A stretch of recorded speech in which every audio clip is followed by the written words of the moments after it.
There is a particular kind of man that powerful institutions produce with a reliability that is almost mechanical.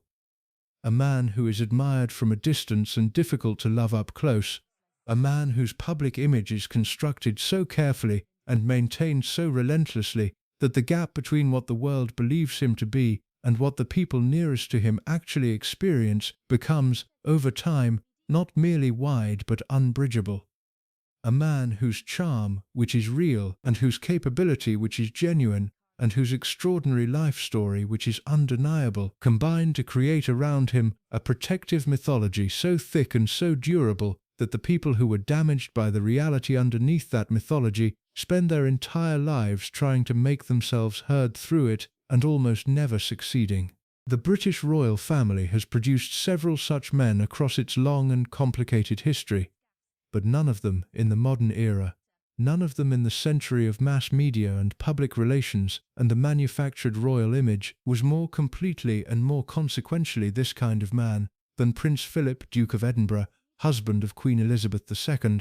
the man who stood one step behind the most powerful woman in Britain for 70 years and who has been described with extraordinary consistency by the people who knew him best as brilliant, as brave, as impossible. Impossible. That word appears in the accounts of people who loved him, and people who feared him, and people who admired him, and people who were broken by him, appears with a frequency and a consistency that tells you something important, not merely about the man but about the world that produced him, and the institution that protected him, and the women, the specific, particular, individual women whose lives intersected with his, who paid the price that impossible men always, eventually make the people closest to them pay. He was born into nothing and into everything simultaneously, which is one of the central paradoxes of a life that was full of paradoxes from the very beginning. Born a Prince of Greece and Denmark in 1921, on a kitchen table on the island of Corfu, into a royal family that was in the process of being expelled from the country whose name it carried, Philip Mountbatten arrived in the world in circumstances that were simultaneously royal and desperate, titled and impoverished, connected to the great dynastic families of Europe, and completely without the practical security that those connections implied. His mother was deaf and would eventually suffer a severe mental breakdown. His father was charming and inadequate in ways that would echo across generations. His sisters would all marry German princes, some of whom would become uncomfortably entangled with the National Socialist regime that consumed Europe in the years of Philip's young manhood, and Philip himself would grow up across a scattered geography of borrowed houses and reluctant relatives, shuttled between families that were related to him but not responsible for him, educated in institutions that were chosen by other people for reasons that reflected their convenience as much as his needs, forming himself in the absence of the consistent parental presence that most developmental psychologists would consider the irreducible minimum for the formation of a stable human character. And yet he formed himself, with a determination and a self-sufficiency that the people who knew him in those years consistently described as remarkable. He formed himself into someone formidable, someone of genuine intelligence and genuine physical courage and genuine capability across an extraordinary range of human activities, someone who was, by every external measure, a success, a decorated naval officer, an accomplished sportsman, a man of real intellectual curiosity and real organizational capability, who transformed the Duke of Edinburgh's Award into one of the most significant youth development programs in the world, and who engaged with the scientific and technological questions of his era with a seriousness that was not merely performed but genuine. Before diving deeper on that, consider subscribing our channel and push the bell icon so you get all the updates about our channel. And yet the women around him, his mother, his sisters, his wife, his daughters-in-law, the women who worked for him, and the women who were drawn into his orbit through the gravitational pull of his personality and his position, tell a different story. Not a simple story of villainy, not a story that reduces him to a cartoon of masculine damage, but a story that is more complicated and more honest and more genuinely disturbing than the official version of the great man and his devoted supporting cast. It is the story of what it actually cost the women who loved him and served him and stood beside him to inhabit the world that his character and his limitations and his specific forms of damage created around him. It is the story of a mother abandoned by the institution that should have helped her, of sisters erased from the official narrative for the sake of institutional convenience, of a wife who gave everything and received in return something that was not, by any conventional measurement, enough, of a daughter who was treated with a casual dismissiveness that the historical record has only recently begun to fully document, of daughters-in-law who found, in the world of the Windsor family as Philip helped to define it, not the support and the understanding they needed, but the specific coldness and the specific rigidity of a man who had learned in the hardest school imaginable to regard emotional need as weakness and to respond to weakness with a contempt he rarely troubled to conceal. This is the story of Prince Philip as the women around him actually experienced him. Not the legend, not the public image, not the carefully managed official portrait of the devoted consort and the loyal servant of the crown. The real man, the impossible man. And the price that being impossible, for 70 years in the most watched family on earth, extracted from the women who had no choice but to pay it. To understand what Prince Philip became, and what he cost the women around him across the 7 decades of his public life, you have to go back to the beginning. Not to the beginning of his royal career, not to the moment he walked into the life of the young Princess Elizabeth and set in motion the dynastic partnership that would define the second half of the 20th century for the British monarchy. You have to go back much further than that, back to the specific and formative darkness of his childhood, back to the scattered geography of loss and displacement and emotional abandonment that shaped the interior of the man long before the world had any idea who he was or what he was going to become. Because the Philip that the women around him experienced, the Philip who was brilliant and impossible, who was capable of genuine warmth, and capable equally of a coldness so complete and so apparently effortless that it left the people on the receiving end of it genuinely shaken. That Philip was not an accident. He was not the product of some random configuration of personality traits that happened to combine in unfortunate ways. He was the entirely predictable, entirely logical product of a childhood that had subjected him, at the most fundamental and most formative level, to precisely the kinds of experiences that reliably produce precisely the kind of man he became. A man who had learned, because the circumstances of his early life had taught him with the thoroughness of a curriculum designed specifically for that purpose, that emotional need was dangerous, that attachment led to loss, that the only reliable protection against the specific pain of loving people who were not there, or who left, or who were taken away, was to develop inside yourself a capacity for self-sufficiency so complete and so deeply embedded that it eventually stopped feeling like a defense and started feeling like a personality. He was born on the 28th of June 1921 in the Villa Mon Repose on the island of Corfu, the fifth child and only son of Prince Andrew of Greece and Denmark and Princess Alice of Battenberg. The circumstances of his birth were already complicated in ways that would prove characteristic of everything that followed. His father, Prince Andrew, was a member of the Greek royal family, which was itself a relatively recent construction. The Greek monarchy had been established only in the mid-19th century and had never achieved the kind of deep institutional rootedness that the more ancient European royal houses possessed. It had been placed on a somewhat unstable foundation and had been repeatedly destabilized by the specific volatility of Greek political life, which in the early 20th century was characterized by a level of revolutionary energy and anti-monarchical feeling that the royal family was consistently inadequately equipped to manage. His mother, Princess Alice, was a remarkable woman, granddaughter of Queen Victoria, deeply intelligent, deeply religious, possessed of a spiritual seriousness and a personal courage that would eventually manifest in ways that the world would come to regard with genuine admiration. But she was also a woman who had been born deaf in an era when deafness in a royal child was something to be managed and concealed rather than accommodated with any genuine understanding or genuine support.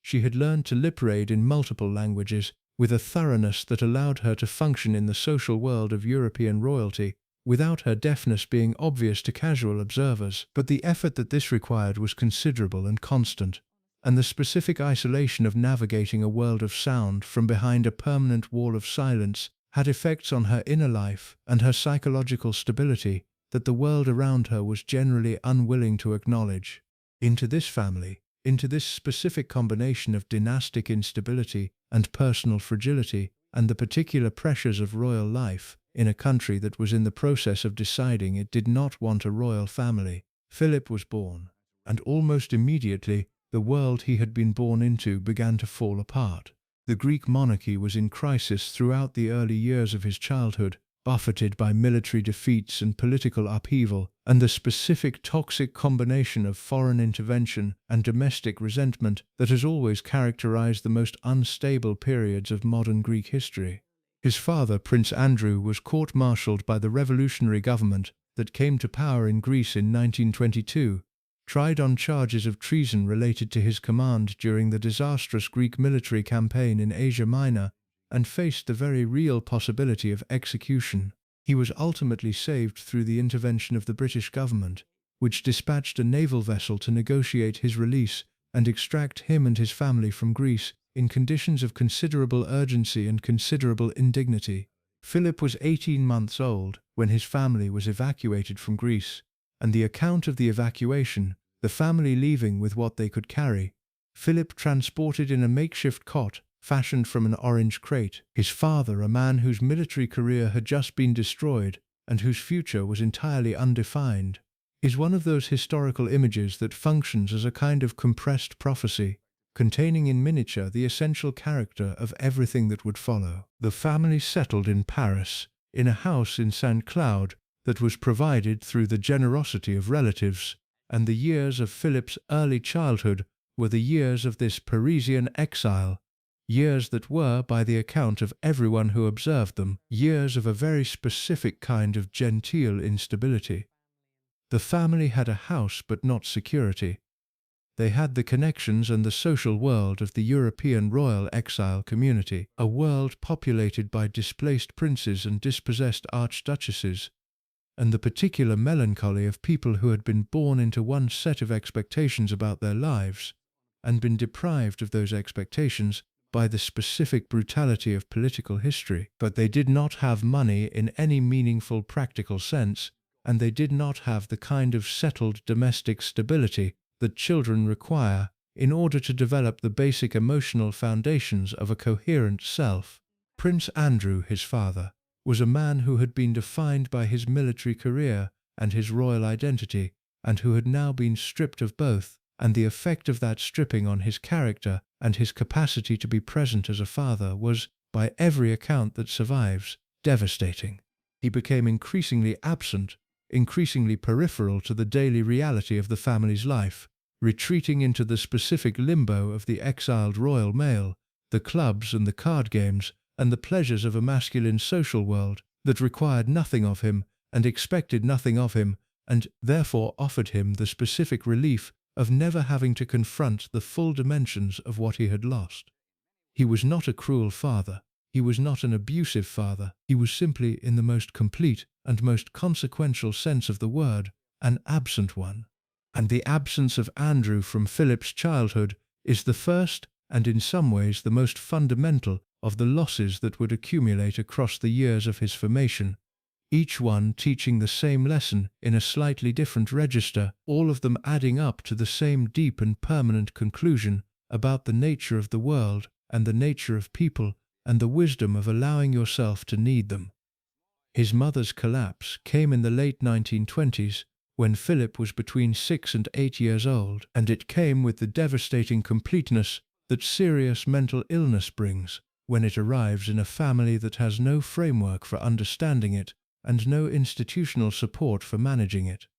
Princess Alice suffered what appears to have been a severe psychotic episode, characterized by delusions and by behavior that alarmed the people around her, sufficiently to result in her being committed to a sanatorium in Switzerland, where she would remain for several years while her husband drifted further into his exile existence and her children were distributed among various relatives in various countries to be cared for in whatever arrangement could be most efficiently organized. The specific and terrible detail of Alice's breakdown is not merely a biographical fact about Philip's mother. It is a fact about Philip himself, about the 8-year-old boy who watched his mother disappear into an illness that nobody explained to him in terms that a child could understand or process, who was given no adequate preparation for the loss and no adequate support in its aftermath, and who was simply required to continue, to keep going, to function, to present to the world and to the relatives into whose care he had been delivered the face of a child who was managing. He was not managing. No 8-year-old child who has just lost both parents in the same year, one to the slow dissolution of exile and self-abandonment, and one to the sudden and terrifying rupture of mental illness, is managing. But the world into which Philip had been born did not have the language or the institutional capacity or the emotional generosity to acknowledge that. And so Philip learned to manage the appearance of managing, which is the first and most essential skill in the emotional toolkit of a person who has decided, because deciding anything else was not survivable, that feelings were something to be controlled rather than expressed, and that need was something to be hidden rather than shown. The relatives who took him in during the years of his parents' effective disappearance were not unkind people.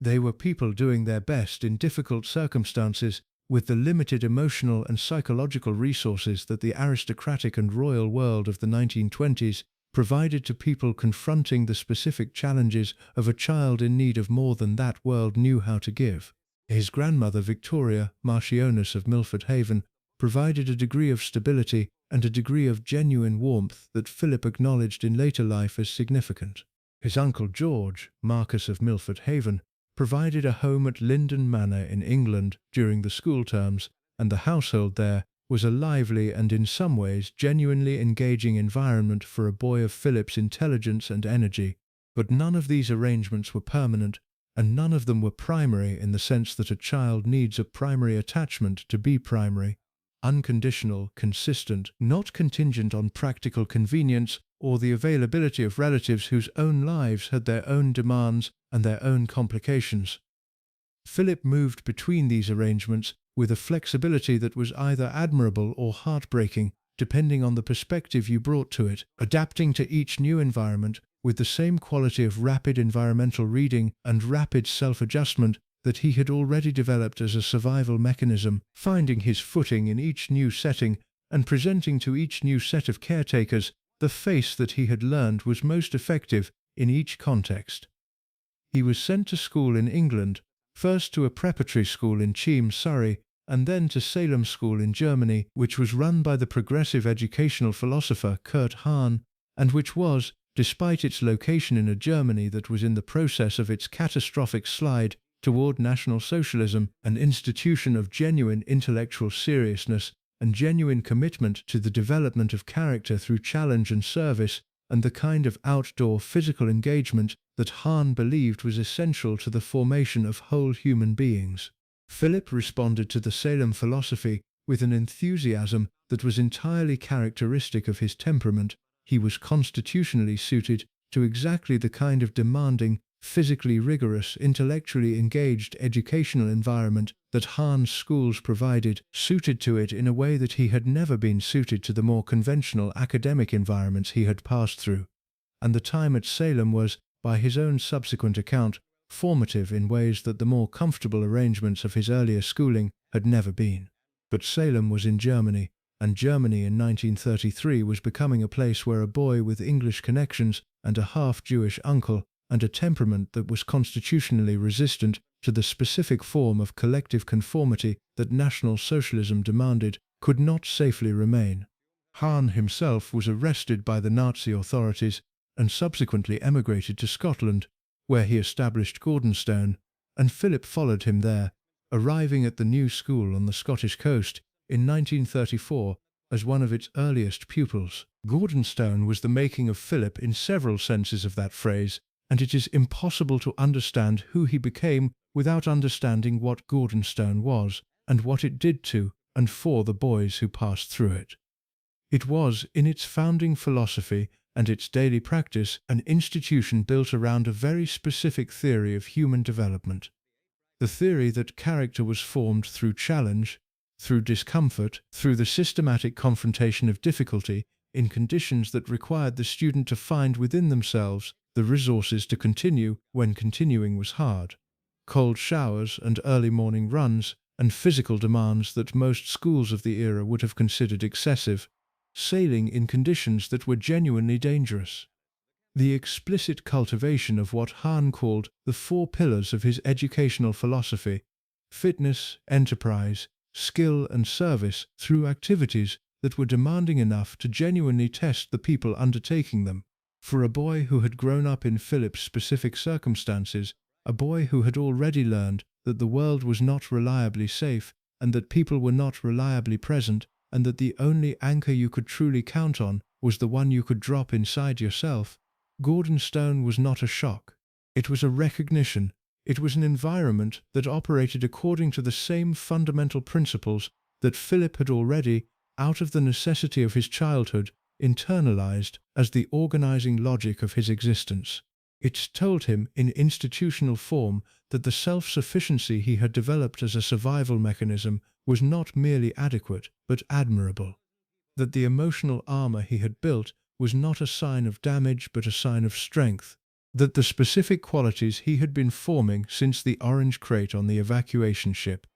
the toughness, the resilience, the absolute refusal to acknowledge weakness or vulnerability, were exactly the qualities that the world needed and respected and rewarded. And Philip, hearing this confirmation of what he had already taught himself to believe, embraced Gordonstoun with the wholehearted enthusiasm of a person who has finally found the place that makes sense of everything that came before it. He was happy at Gordonstoun in the specific way that people are happy when they find the environment that suits their particular configuration of strengths and limitations. He was good at the physical demands of the school, and he was good at the social demands, and he was good with the natural authority of someone who had been managing complex social environments since infancy, at the specific art of leadership that Gordonstoun identified and cultivated as one of its primary purposes. He became head boy. He excelled at sailing and at sports. He was liked generally, with the qualification that the quality of his intelligence and the quality of his tongue. Already at Gordonstoun, the famous Philip wit was in evidence, sharp and quick, and occasionally cutting in ways that the people on the receiving end found uncomfortable, even as they admired the precision of the cut, kept a certain number of his peers at a cautious distance. He was not, even then, an easy person to be close to. He had not been given the conditions in which closeness felt safe, and no amount of institutional enthusiasm for character development and physical challenge could address the specific interior architecture that his childhood had constructed. The walls were up. They were solid and they were well built, and they were, as the women who would later encounter them would discover, very nearly impenetrable. But at Gordonstoun, in the company of boys who had been selected for their willingness to embrace the same demanding and emotionally sparse philosophy of existence, the walls were not a problem. They were simply what everyone had. They were the uniform. The sisters complicate the Gordonstoun picture in ways that are important, and that the official narrative of Philip's life has always been somewhat reluctant to address with full honesty. He had 4 of them: Margarita, Theodora, Cecile, and Sophie, and they were all older than him, and they had all, by the time Philip was at Gordonstoun, been settled in Germany through marriages to German princes that had been arranged in the way such things were arranged in the dynastic world of interwar European royalty, through the combination of family connection and social convenience, and the specific limited emotional vocabulary of a world that regarded marriage primarily as a dynastic instrument rather than a personal fulfillment. The sisters were part of Philip's life in the years of his European childhood. They were the closest thing he had to a consistent family presence during the years of his parents' absence, the people who remembered the same early world he remembered, and who provided, in the scattered geography of his childhood, a degree of continuity that the shifting arrangements of guardian relatives could not. And then, with a swiftness and a completeness that was characteristic of the specific historical catastrophe that was descending on Europe in those years. They became impossible, not personally impossible, not absent in the way that his parents had been absent, but institutionally, officially, for reasons of the most consequential political nature, impossible to acknowledge in the way that a man in Philip's position needed to be able to acknowledge his family. 3 of his 4 sisters had married men who had varying degrees of connection to the National Socialist regime that was remaking Germany with such terrible efficiency during the 1930s. The connections ranged from the relatively superficial membership of party organizations that many German men of their class and generation belonged to without significant ideological commitment, to the considerably more substantial. His sister Sophie's husband, Prince Christoph of Hesse, was an SS officer who served in the personal staff of Heinrich Himmler. His sister Cecile, who died in a plane crash in 1937 along with her husband and her 2 young children, had been living a life whose political entanglements were not simple. The specific degree to which each of the brothers-in-law was genuinely committed to National Socialism as opposed to being part of a social and political world that had been taken over by it before they had fully understood what they were becoming part of, is a question that historians have debated with the rigor and the difficulty that all questions about complicity and responsibility in that era deserve. But the practical consequence for Philip was clear and was felt by him with the full force of a man who was at the same time building a career in the British Royal Navy and falling in love with the daughter of the King of England. His sisters and their husbands could not be part of his public life. The Germany they lived in and the political world they were embedded in made that impossible, and the impossibility was enforced not through any single dramatic declaration, but through the gradual and thorough process of omission, through which inconvenient facts are managed in institutional life. They simply were not mentioned, were not present at his wedding, were not incorporated into the official story of who he was and where he came from, were absorbed into the silence that the specific needs of a particular historical moment required. The wedding photograph tells the story with a clarity that no amount of subsequent official narrative can entirely obscure. When Philip married Princess Elizabeth in November of 1947, his sisters were not present. His mother was there. Princess Alice, by then emerged from the darkest years of her illness and living the life of religious devotion and practical service to others that would eventually lead to her recognition by Yad Vashem as righteous among the nations for having sheltered a Jewish family in her Athens apartment during the German occupation. But his sisters were not there. 4 women who had been the closest thing to a consistent family presence in his scattered and difficult childhood, 4 women who had known him longer and in some ways better than anyone else on earth, were absent from the most significant formal occasion of his life, because the specific exigencies of the moment, the post-war climate, the public sensitivity around German connections, the need to manage the public presentation of the royal marriage with the thoroughness that the institution always brought to such management, made their presence more costly than their absence.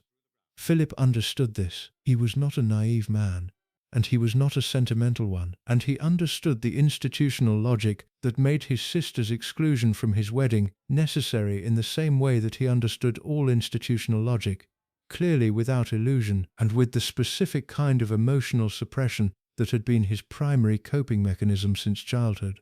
He did not talk about it. He never, in any interview or any account or any private conversation that has subsequently been recorded, talked about what it cost him to exclude his sisters from his wedding. He simply did not talk about it, which was, by 1947, the most characteristic thing about him, the thing most thoroughly and most permanently formed by everything that had happened to him before the wedding, and before the royal career, and before Gordonstoun, and before the Navy, and before all of it. He did not talk about the things that hurt. He had learned not to. He had learned not to feel them, or if he felt them, not to show that he did, and the distinction between not feeling and not showing had, by the time he was a young man standing in Westminster Abbey without his sisters, become essentially impossible for him to access from the inside. The wall between what he felt and what he showed had been there so long, and had been built so carefully, and had been reinforced by so many subsequent experiences that it had stopped being a wall and had become simply the structure of his interior life, the architecture of the impossible man. And it was this architecture, this specific and intricately constructed interior landscape of suppression and self-sufficiency and the absolute refusal to acknowledge need, that the women around him would spend their lives running up against. Not because he was malicious, not because he wanted to damage them, but because a man who has spent his entire formation learning that feelings are dangerous and attachment leads to loss, and the only reliable anchor is the one inside yourself, does not stop organizing his world according to those principles, simply because he has married and become a father and taken on the responsibilities of a public role that require him to perform, in public, the emotions he has spent his entire private life learning to contain. He performs them. In public, when the occasion demands it, he performs them. And in private, in the intimate spaces where the performance is not required and the institutional audience is not present, the wall reasserts itself with the completeness of something that was never truly lowered, only temporarily decorated to look, from a sufficient distance, like an open door. The women who loved him and served him and stood beside him would spend their lives learning the difference between the decoration and the door. And the learning of that difference, across the decades of his long and extraordinary and genuinely consequential life, is the story that the official portrait of Prince Philip has always been most determined to prevent you from fully seeing. It is the story we are going to tell now, in all its complexity and all its honesty and all its genuine and permanent significance. Not to diminish him, not to reduce the genuine achievements and the genuine qualities of a man whose life contained both in abundance, but to complete the picture, to add to the public legend the private reality that the legend has always required to be left out, to give the women around him the honest accounting that they deserved and were so consistently denied, starting with the woman who came first,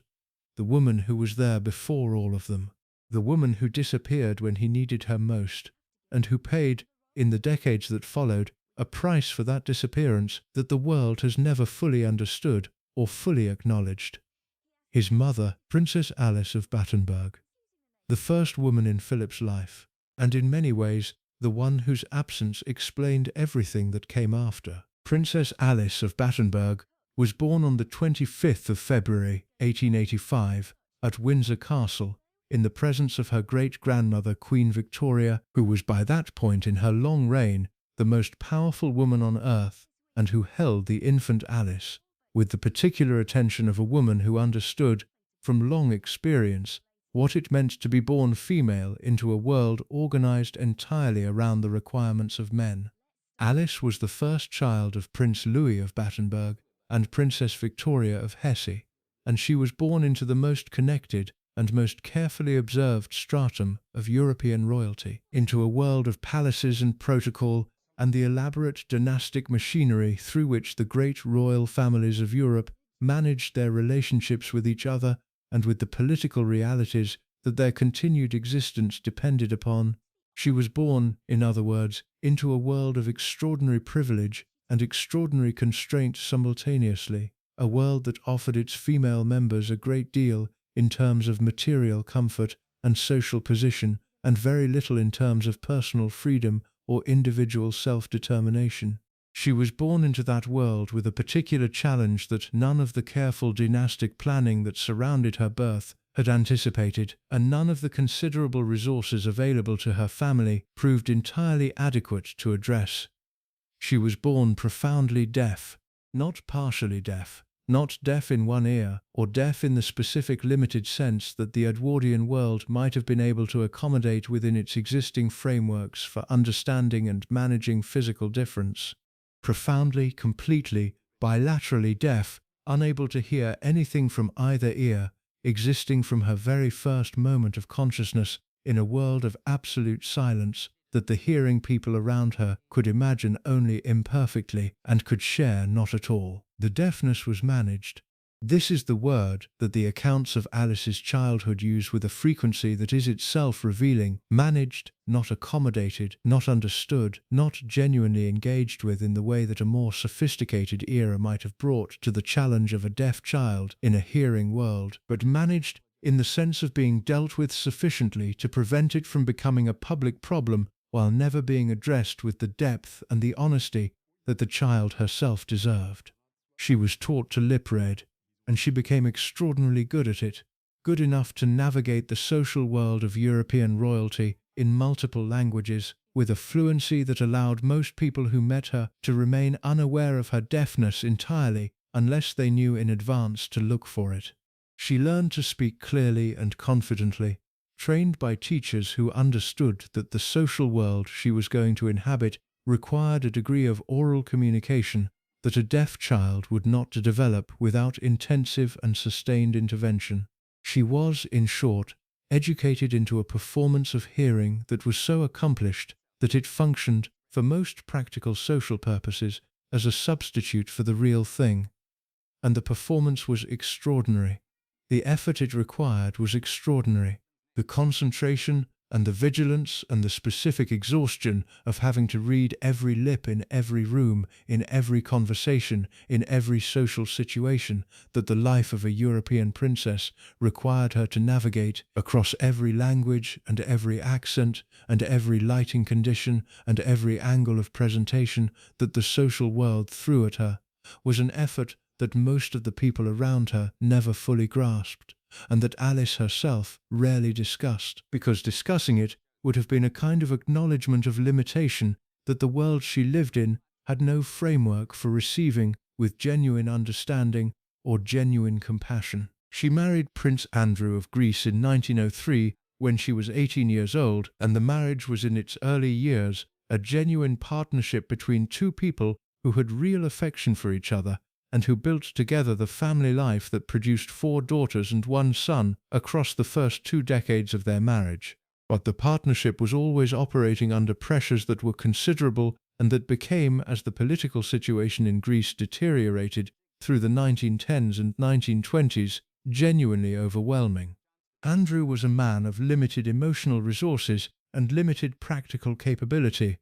a man whose identity was so thoroughly organized around his military career and his royal status that the loss of both, which is what the Greek political crisis of the early 1920s effectively produced, left him without the interior scaffolding necessary to remain present and functional in his family's life. He did not disappear immediately or dramatically.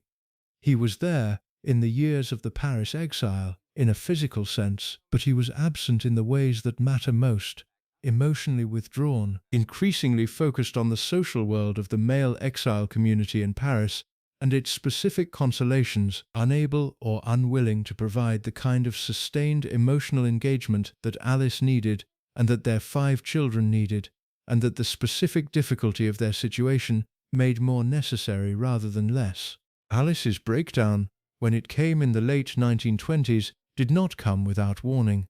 It came after years of accumulated strain, years of managing the deafness and managing the exile and managing Andrew's withdrawal and managing the practical difficulties of raising 5 children with insufficient resources and insufficient support in a foreign city that was comfortable but not home. It came after years of increasing religious intensity that the people around her observed with a combination of concern and the specific incomprehension that the deeply religious always generate in the pragmatically secular, and that in retrospect can be understood as Alice's attempt to find, in spiritual commitment, the kind of stable foundation that her external circumstances were consistently failing to provide. And it came ultimately with the specific violence of a psychotic break,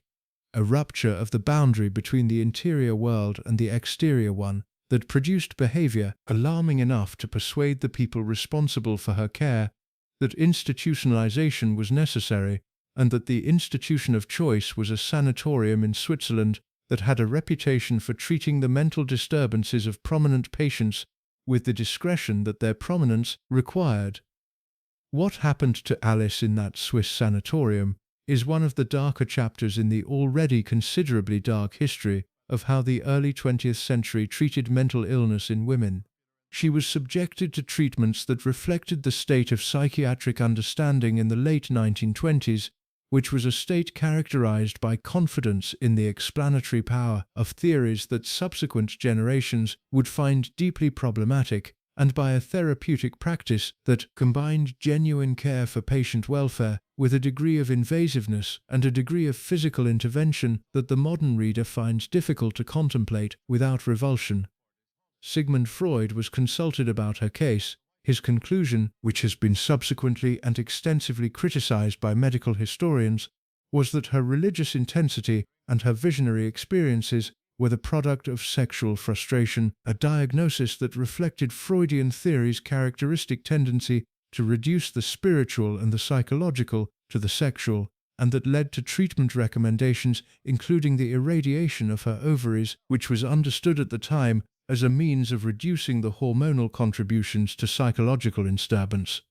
She was held in the sanatorium for years. She was not, by the accounts that survive, treated with cruelty in the simple sense of deliberate infliction of pain. She was treated with the specific cruelty of an institution that understood her illness through a framework entirely inadequate to its actual nature, and that applied its inadequate understanding with a thoroughness that left marks on her that never fully healed. Philip was 8 years old when his mother disappeared into the sanatorium. He was 8 years old, and his father was already effectively absent, already retreating into the social world of the Paris exile, already organizing his existence around the avoidance of the full weight of his circumstances rather than the engagement with them that his children needed. And the 8-year-old Philip was told, in whatever language the adults around him found adequate to the purpose, that his mother was ill and needed to go away for a while, and that he and his sisters were going to be looked after by relatives, and that everything was going to be fine. Everything was not going to be fine, and the 8-year-old Philip was almost certainly already capable of understanding that everything was not going to be fine, because children of 8 who have been paying close attention to the world around them for the entirety of their conscious lives, and Philip had been paying close attention since long before he was 8, are not easily deceived by the reassuring language of adults who are themselves not fine. He understood enough to know that something had broken. He understood enough to know that the world he had been living in, already unstable and already difficult, had shifted into a new configuration that was going to require new accommodations and new adjustments and new strategies for continuing. And he made those accommodations and those adjustments and those strategies with the speed and the thoroughness that had become his most reliable characteristic. He moved in with relatives. He went to school in England. He adapted. He continued. He presented to the world the face of a boy who was managing because the world required him to present that face, and because the alternative, the face of a boy who was not managing, a boy who had lost both parents in the same year, and who was frightened and confused and grieving in ways he had no language for, was not a face that the world he inhabited had any capacity to receive or any intention of sitting with. The years of Alice's institutionalization lasted, in their most acute phase, from approximately 1930 to 1932, and then modulated into a longer period of gradual and incomplete recovery that extended well into the 1930s. She was not entirely absent from Philip's life during this period. There were visits, there was correspondence, there was the kind of managed and mediated contact that institutions and families arrange when the full reality of a situation is considered too difficult for unsupervised engagement with. But she was not present in the way that a mother needs to be present for a child of 8 and 9 and 10 and 11, not present in the daily and the domestic and the unremarkable way that constitutes the real substance of a parent's presence in a child's life, not there for the ordinary moments that accumulate over years into the foundation of a person's understanding of what it means to be loved, and what it means to belong, and what it means to have someone in the world who is yours and who you are theirs. Philip did not have that. He had visits to a sanatorium, and letters from a mother who was struggling to maintain coherence in circumstances that made coherence enormously difficult. And he had the relatives who were generous enough to take him in and kind enough in their own limited ways, and he had the schools that shaped him with the enthusiastic thoroughness of institutions that believed in what they were doing. But he did not have Alice. Not in the way he needed her. Not in the way that the years between 8 and 18, the years when the emotional architecture of a human being is being most critically determined, required someone to be there. The effect of this absence on Philip has been documented in fragments and in indirect ways across the accounts of people who knew him during his adolescence and his young manhood, and who observed in him a quality that they consistently described as emotional inaccessibility. Not the inaccessibility of coldness exactly, not the inaccessibility of someone who was constitutionally incapable of connection, but the inaccessibility of someone who had decided at a very deep level that connection was not something that could be reliably counted on. He formed friendships at Gordonstoun that were genuine and that lasted, in some cases, for the rest of his life. He was capable of warmth and of loyalty, and of the specific generosity of someone who understands, from personal experience, what it means to need support and not have it. But the warmth was always conditional in a specific way, always subject to the withdrawal that became possible the moment it became too close, too demanding, too explicitly expressive of the kind of need that his interior architecture had been built to treat as dangerous. The people who were close to him consistently describe a man who could be wonderful, and then suddenly, and without apparent cause or warning, become remote, who could make you feel genuinely seen and genuinely valued, and then demonstrate, through a single moment of cutting dismissal or casual indifference, that whatever closeness you thought you had achieved had not, from his side of it, quite meant what you thought it had meant. This quality, this specific and recurring dynamic of warmth and withdrawal, is the direct product of the Alice years. It is what an 8-year-old boy who loved his mother and lost her, who did not understand why she had gone, or whether she would come back, or what he had done or not done that might have been relevant to her going, who was required to continue without her and without the space to grieve her.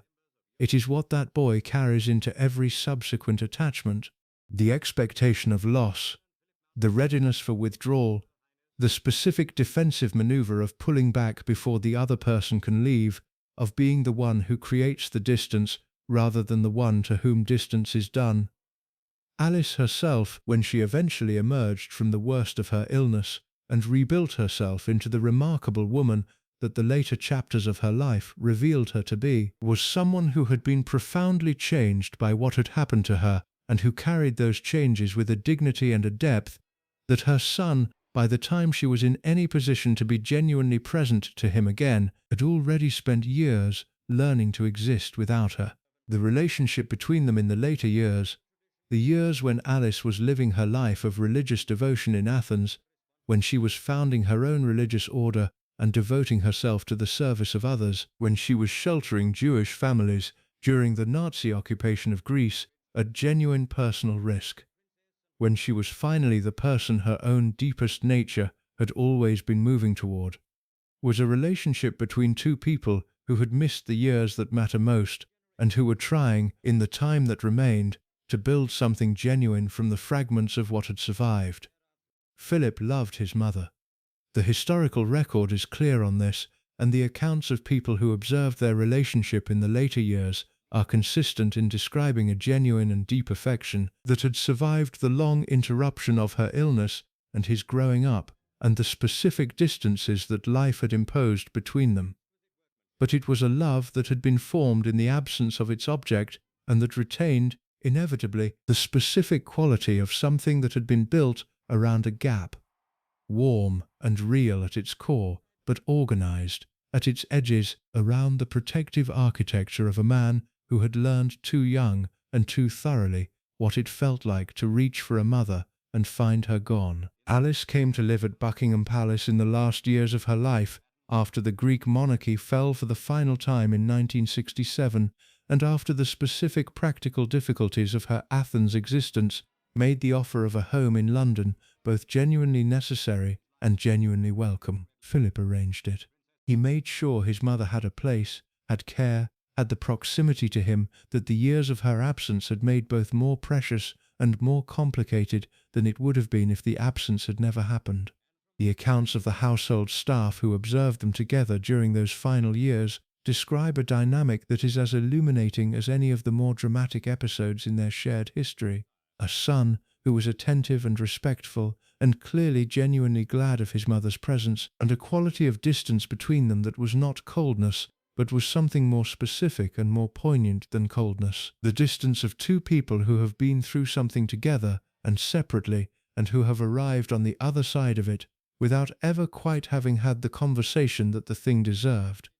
They did not have that conversation. In the specific culture of the family Philip had married into, and the specific culture of the family he had come from, that conversation was not something that the available emotional vocabulary supported. You did not sit down with your aged mother in the corridors of Buckingham Palace and say to her, clearly and directly, and with the full weight of everything that the intervening 60 years had contained, what the loss of her had done to you when you were 8 years old.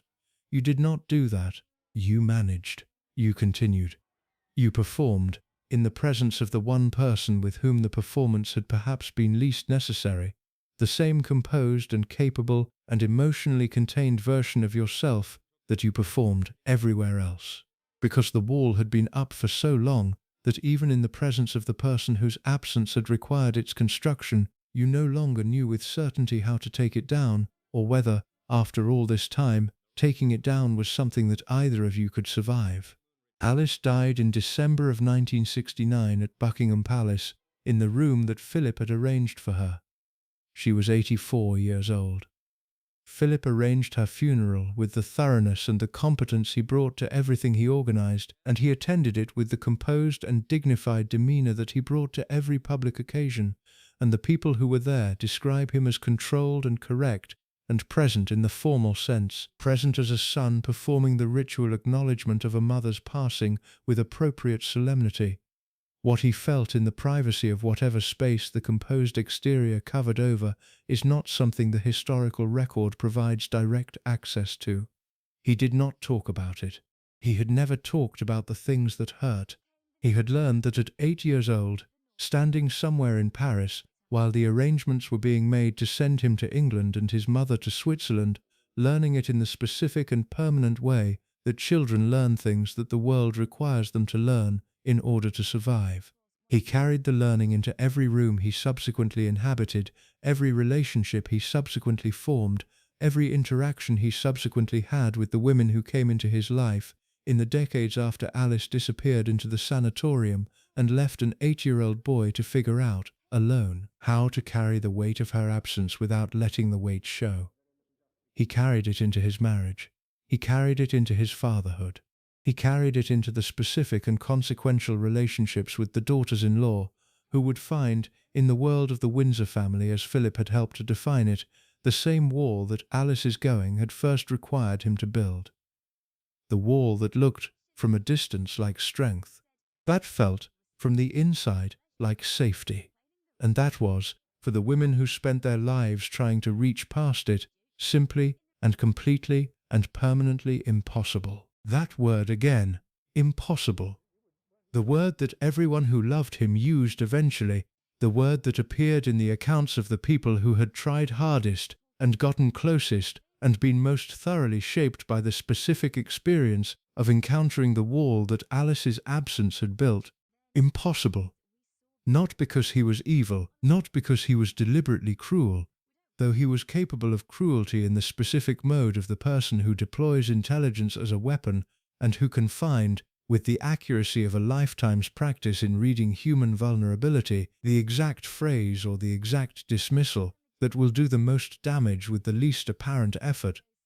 Not because he did not love the people around him, because he did love them in the specific and limited and wall-bounded way that was the only way available to him, but because the boy on the evacuation ship, the boy in the Paris apartment watching his father disappear into the exile social world, the boy who was told that his mother was ill and needed to go away and that everything would be fine, that boy had decided something about the world and about people and about the wisdom of needing them that no amount of subsequent love or subsequent experience or subsequent institutional responsibility had been sufficient to undecide. And the women around him, his wife, his daughter, his daughters-in-law, the women who served him, and the women who loved him, and the women who tried to reach through the wall to whatever was on the other side of it. Those women paid, across the decades of his long and extraordinary life, the accumulated interest on a debt that had been incurred on a kitchen table in Corfu in 1921, and compounded through every subsequent year of loss and displacement, and the specific education in emotional self-sufficiency that an institution called the world had provided to a boy who had never asked for the curriculum, and who had never, in any space that the historical record can access, been given the opportunity to object to it. They paid, and the nature of what they paid, and the specific forms that the payment took across the individual lives of the individual women who bore it, is the story that this account has been building toward from the beginning. It is the story of a wife who gave 69 years of devoted service to a marriage that required her to diminish herself in ways that the world was too dazzled by the institution to notice or to name. It is the story of a daughter who was sent away to school at the age of 8, and who spent her adult life carrying the specific mark of a father who did not know how to be tender, and who expressed his love, when he expressed it at all, in the only currency his formation had given him, in challenge, in criticism, in the withholding of the uncomplicated approval that daughters need from fathers, and that Philip, who had never received uncomplicated approval from anyone in his own formation, did not know how to give. It is the story of daughters-in-law who walked into the Windsor family with their own wounds and their own needs and their own reasonable expectations of support, and who found instead a patriarch whose response to emotional need was the same response that Gordonstoun and the Navy and 40 years of royal life had taught him was always appropriate, the response of bracing challenge, of the expectation that you would manage, of the specific message delivered through 100 small interactions and 100 small withdrawals, that needing was weakness, and weakness was not something this family had the time or the inclination to accommodate. It is the story of what impossible costs, paid not in money, and not in any currency that courts or governments or institutional machinery can assess or redress, paid in the specific coin of human beings who needed more than they got, and who spent their lives, some of them their entire lives, lives of considerable public achievement and considerable public performance, trying to make peace with the gap between what they needed and what the impossible man at the center of their world was able to give. There is a photograph taken in 1947, in the days immediately following the wedding of Princess Elizabeth and Prince Philip, that tells you more about the specific nature of what their marriage was going to be than any of the official portraits or the carefully managed public images that the palace released to a world hungry for the romantic story of the young princess and her handsome naval officer. It is a candid photograph, taken in an unguarded moment, and what it shows is not the radiant couple of the official narrative, but something more interesting and more revealing than that. It shows Elizabeth looking at Philip with an expression that the people who have examined it most carefully consistently describe in the same terms, an expression of complete and total and somewhat helpless devotion, the expression of a woman who is looking at the person she loves with a fullness and a transparency that she has not yet learned or not yet needed to manage. And it shows Philip looking slightly away, looking toward something outside the frame of the photograph, already oriented toward whatever is beyond the immediate moment in the specific way of a man whose attention is constitutionally difficult to hold entirely and whose engagement with the present is always qualified by his awareness of whatever comes next. It is a photograph of two people who are genuinely in love with each other and who are already, in that first week of their marriage, inhabiting the relationship in fundamentally different ways. She is entirely in it, he is in it, and also somewhere else. And that difference, that specific and enduring asymmetry in the quality and the completeness of their respective presences in the marriage, would define the dynamic between them for the 69 years that followed, would shape everything that Elizabeth gave and everything that Philip withheld, and everything that the marriage cost the woman who had organized her entire emotional life around the man who looked, in that early photograph, slightly away. Elizabeth Alexandra Mary Windsor was born on the 21st of April 1926, the first child of the Duke and Duchess of York, who were at the time of her birth not the heir to the throne and his wife, but simply one royal couple among several, a couple whose domestic life was generally regarded as one of the more genuinely warm and genuinely functional of the various royal domestic arrangements of that era. Her father, the man who would become George VI, was a shy and somewhat fragile man, whose stammer and whose temperamental sensitivity had always marked him as unsuited to the specific demands of the public royal role, and whose deep and genuine love for his wife and his daughters was one of the most authentic and most humanizing facts about the House of Windsor in its mid-20th century incarnation.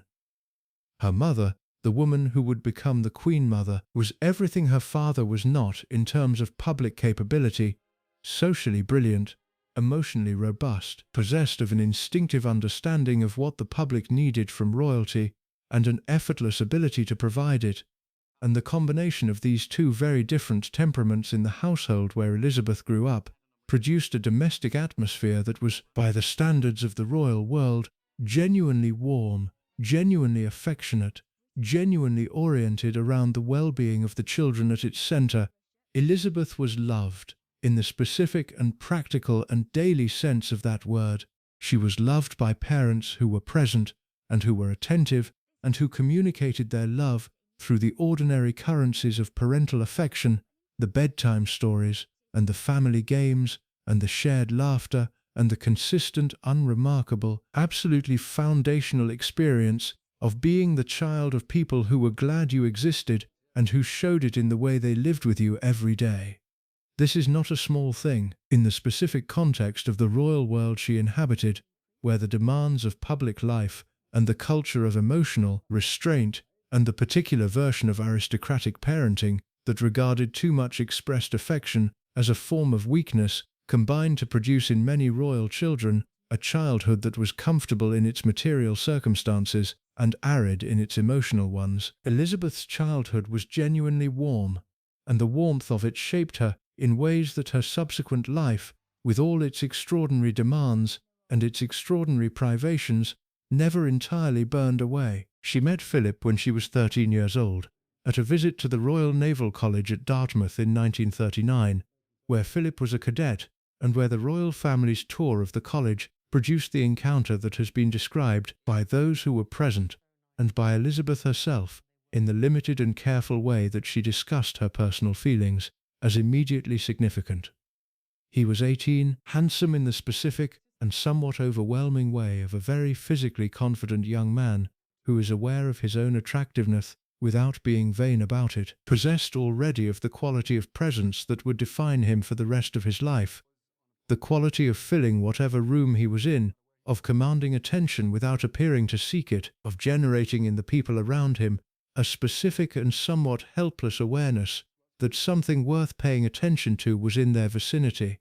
He organized games for the younger royal children, while the adults attended to their official duties, performing this task with an easy competence and a relaxed authority that Elizabeth watched from a distance with the particular attention of someone who is seeing something for the first time that they recognize, without being able to explain the recognition. She was 13, and he was 18, and the meeting was brief and entirely decorous, and produced, from his side of it, no particular record of being struck or moved or aware of anything beyond the ordinary requirements of the social situation. From her side of it, by the account of Lord Mountbatten, who was present, and who was also Philip's uncle, and who had been thinking about the possibility of a match between his nephew and the heir to the throne, with the mixture of genuine affection and dynastic calculation that was characteristic of his engagement with most things, it produced something considerably more definitive. She was in love, or in whatever state a 13-year-old girl of Elizabeth's temperament and formation enters when she encounters the specific person around whom her entire subsequent emotional life is going to organize itself. She was in love with him from Dartmouth, and she was never for the rest of her very long life not in love with him, and the constancy of that love across everything that the marriage would subsequently require her to endure is simultaneously the most admirable and the most heartbreaking fact about the woman who would become the longest reigning monarch in British history. The correspondence between them during the war years, Philip serving in the Royal Navy and Elizabeth enduring the specific form of the war that a princess endures, removed from immediate danger but unable to be removed from the knowledge of it, was the correspondence of two young people maintaining a connection that both of them understood, though perhaps with different degrees of certainty, was going to be consequential. Philip's letters were warm and engaged and genuinely present, in a way that the people who have read them describe as suggesting a real and growing attachment, an attachment that was not merely the product of circumstance or convenience or the specific social logic of their situation, but something more personal and more genuine than that. Elizabeth's letters were, by the few accounts that exist of their content, the letters of someone entirely and completely committed, someone who had decided, with the quiet and absolute certainty that was the most characteristic quality of her interior life, that this was the person, and that the question was not whether, but when. She kept his photograph in her room. She followed his naval career with an attention and an interest that went well beyond the ordinary interest of a well-informed young woman following the progress of the war. She was waiting for him with a patience and a certainty and a specific quality of determined stillness that was, in retrospect, entirely characteristic of the woman she was going to become, the woman who would spend 69 years of marriage waiting, in various senses, and for various things, to the man who had looked slightly away in the wedding photograph, and who would never quite stop waiting, and who would never quite stop believing that the waiting was worthwhile. The engagement, when it was formally announced in July of 1947, was received by the British public with the particular warmth that the specific post-war moment required, and that the palace's management of the story had been carefully cultivating for months. Britain in 1947 was a country exhausted by 6 years of war and struggling with the austerity of its aftermath, a country that needed the specific and uncomplicated pleasure of a royal romance in the way that people who have been through something terrible need beauty and joy, and the straightforward human story of two young people beginning their life together. The story was provided with the appropriate combination of genuine feeling and institutional management, and the public responded to it with exactly the enthusiasm and the warmth that the palace had understood they would. Elizabeth was beloved in a way that was already, even before the coronation that would formalize her status as the embodiment of the nation's sense of itself, deeply personal and deeply genuine. The British people felt about Elizabeth in 1947 what they had always felt about her, what they would continue to feel about her across the 70 years of her reign, a combination of admiration and protectiveness and the specific tenderness that is reserved for people who seem to represent, in their own persons, the best version of what you believe yourself to be. She was theirs. And the man she was marrying was, in the public understanding of the moment, the right man for her, the handsome naval hero who had earned his place beside her through his own merit, rather than simply through the accident of birth, and who would be for her the partner and the support and the anchor that the role she was going to inhabit so clearly and so urgently required. What the public did not know, what the carefully managed public presentation of the royal romance was not designed to communicate and did not communicate, was the specific nature of what Elizabeth was taking on in marrying Philip. Not merely the practical complexities of marrying a man who had more pride than position, more capability than institutional support, more need for significance than the role of royal consort was ever going to be able to provide, but the deeper and more personal complexity of marrying a man whose interior life had been organized by the specific experiences of his formation around principles that were going to make certain fundamental requirements of the marriage, the requirements of emotional availability, of genuine intimacy, of the kind of sustained and reciprocal vulnerability that sustains a marriage across decades, extraordinarily difficult for him to meet. Elizabeth did not know this fully when she married him. How could she have known it fully? She was 21 years old, and she was in love with the completeness that young people in love are in love with, in the specific mode of someone whose loving was, by the training of her warm and stable childhood, a total and unconditional act rather than a negotiated and conditional one. She loved him entirely, and she went into the marriage believing, with the faith of someone who had never had reason to doubt that love was sufficient foundation for the life being built upon it, that the entirety of her love would be met with something equivalent from his side of the partnership. It was not. Not because he did not love her, he did love her. The evidence of his love is consistent across the decades of the marriage, and the accounts of people who observed them together in private, as well as in public, are unanimous in describing a genuine and deep attachment that was not merely the performance of a partnership that had outlasted its feeling, but something real and durable, and in its own specific way profound. But he loved her in the only way available to him, in the way that his formation had left available, in the way that the boy who had learned not to feel and not to need and not to show, had grown into the man who loved from behind the wall rather than across it. He loved her, and he was consistently, structurally, constitutionally unable to give her the specific things that his version of love could not contain. The uncomplicated tenderness, the sustained emotional availability, the quality of being entirely and unreservedly present in the intimate space of the marriage, rather than present in the way of a man who is always also somewhere else, always also oriented toward whatever is beyond the immediate moment, always also protecting, at some level, that he himself perhaps did not have full conscious access to. The interior space that Alice's going had taught him was the only truly safe place he possessed. The rumors began almost immediately. They began in the specific form that rumors about powerful men and their fidelity always take, beginning as whispers in the social world that surrounded the royal couple, and gradually acquiring enough specificity and enough apparent corroboration to become, in the circles where such things were discussed, something approaching accepted knowledge. There were names attached to the rumors. There were women, society women, actresses, aristocrats, women who moved in the world that Philip inhabited in his capacity as the Duke of Edinburgh, with his own busy schedule of official engagements, and his own social life, that was not always and entirely coincident with his wife's, who were described, with varying degrees of confidence and varying degrees of actual evidence, as having been the recipients of his attention in ways that went beyond the appropriate.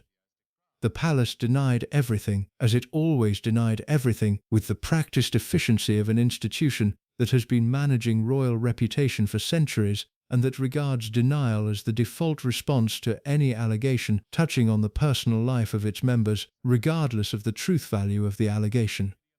The press, operating under the same conventions that had kept the Wallis Simpson story out of British newspapers for so long, largely refrained from printing what it knew or suspected, maintaining the public image of the royal marriage as the exemplary partnership that the institution required it to be. And Elizabeth, in the private space of the marriage, dealt with whatever the reality of her husband's behavior actually was, in the way that she dealt with everything difficult in her personal life, with a composure and a silence and a quality of determined continuation that told you, simultaneously, that she was aware of what was happening, and that she had decided, with the same quiet, absolute certainty that had characterized every significant decision of her life, that the marriage was worth more than whatever it was costing her. Just a thing come into my mind. Tell us in the comments where you are from.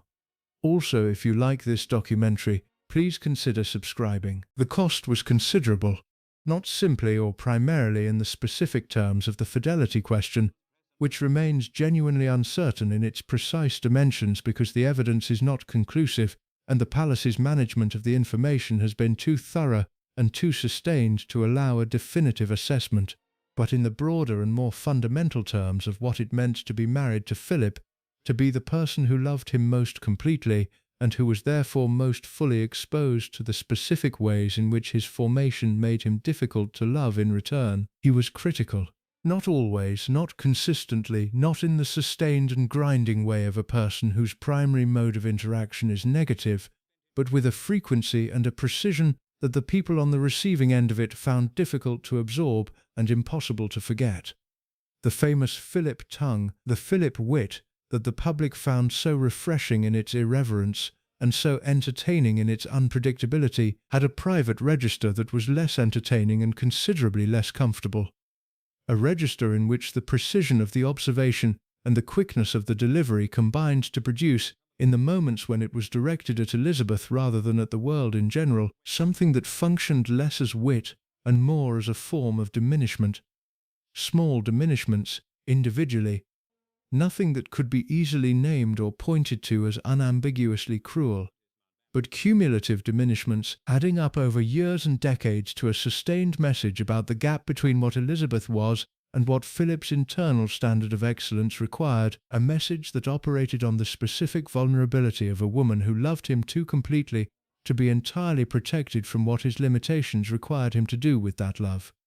She managed it. This is the verb that attaches itself to Elizabeth in every account of the marriage and every account of her personal life. The verb that is at once the most admiring and the most revealing thing that can be said about her. She managed it. She managed the marriage, and she managed Philip, and she managed the specific and very personal cost of being his wife, while simultaneously managing the rather more public cost of being the Queen of England, and she managed all of it with a composure and a consistency and a quality of sustained engagement that remains, even knowing what it cost, one of the most extraordinary performances of human endurance in the modern era. Performance is not the right word, or not entirely the right word, because the composure was genuine rather than performed in the sense of being false. It was really how she was, really how she had organized herself and her responses and her relationship to difficulty, really the product of a character that had been formed in warmth and stability and the specific kind of emotional groundedness that her childhood had provided. But it was also, undeniably, a management. A daily, hourly, moment-by-moment management of the gap between what she had and what she needed and what the specific non-negotiable requirements of her situation, the requirements of the marriage and of the monarchy and of the public role and of the private relationship, allowed her to do about that gap, which was essentially nothing at all. The coronation in 1953 is the moment that crystallized, for anyone paying attention, the specific nature of what the marriage between Elizabeth and Philip was going to be and what it was going to cost her. Philip knelt before her at the coronation. He placed his hands between hers, and he swore his fealty to her in the ancient words of the feudal oath, promising to become her liege man of life and limb, and the image of this, the handsome and physically imposing and intensely proud man kneeling before his wife, in the most formal and most public possible acknowledgement of her precedence over him, was received by the watching world as a moment of romantic and constitutional beauty, as the perfect visual expression of a marriage in which personal devotion and public duty had been fused into something exemplary. What the watching world did not see,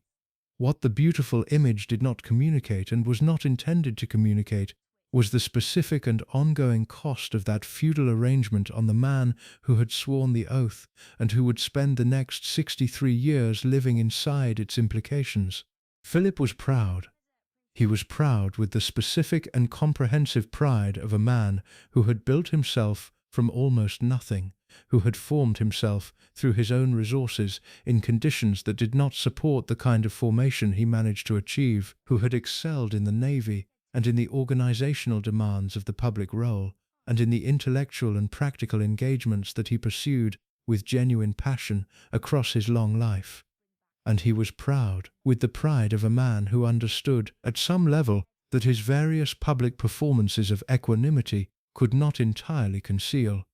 that the constitutional arrangement of his marriage required him to subordinate that pride to the requirements of an institution and a role that he had not been born into, and could not, by the very nature of his position, ever fully command. The subordination was real, and it was felt, and it produced in Philip a specific and sustained frustration that expressed itself in the ways that frustration always expresses itself in people who have been trained not to acknowledge it directly, sideways, obliquely, in the displacement behaviors and the displacement targets that psychologically literate observers of his behavior consistently identified and consistently found troubling. It expressed itself in the famous rages, the sudden and apparently disproportionate eruptions of anger that the people around him learned to navigate with the careful skill of people moving through a landscape that they know contains mines but cannot always predict where. It expressed itself in the cutting remarks, the precise and withering assessments of inadequacy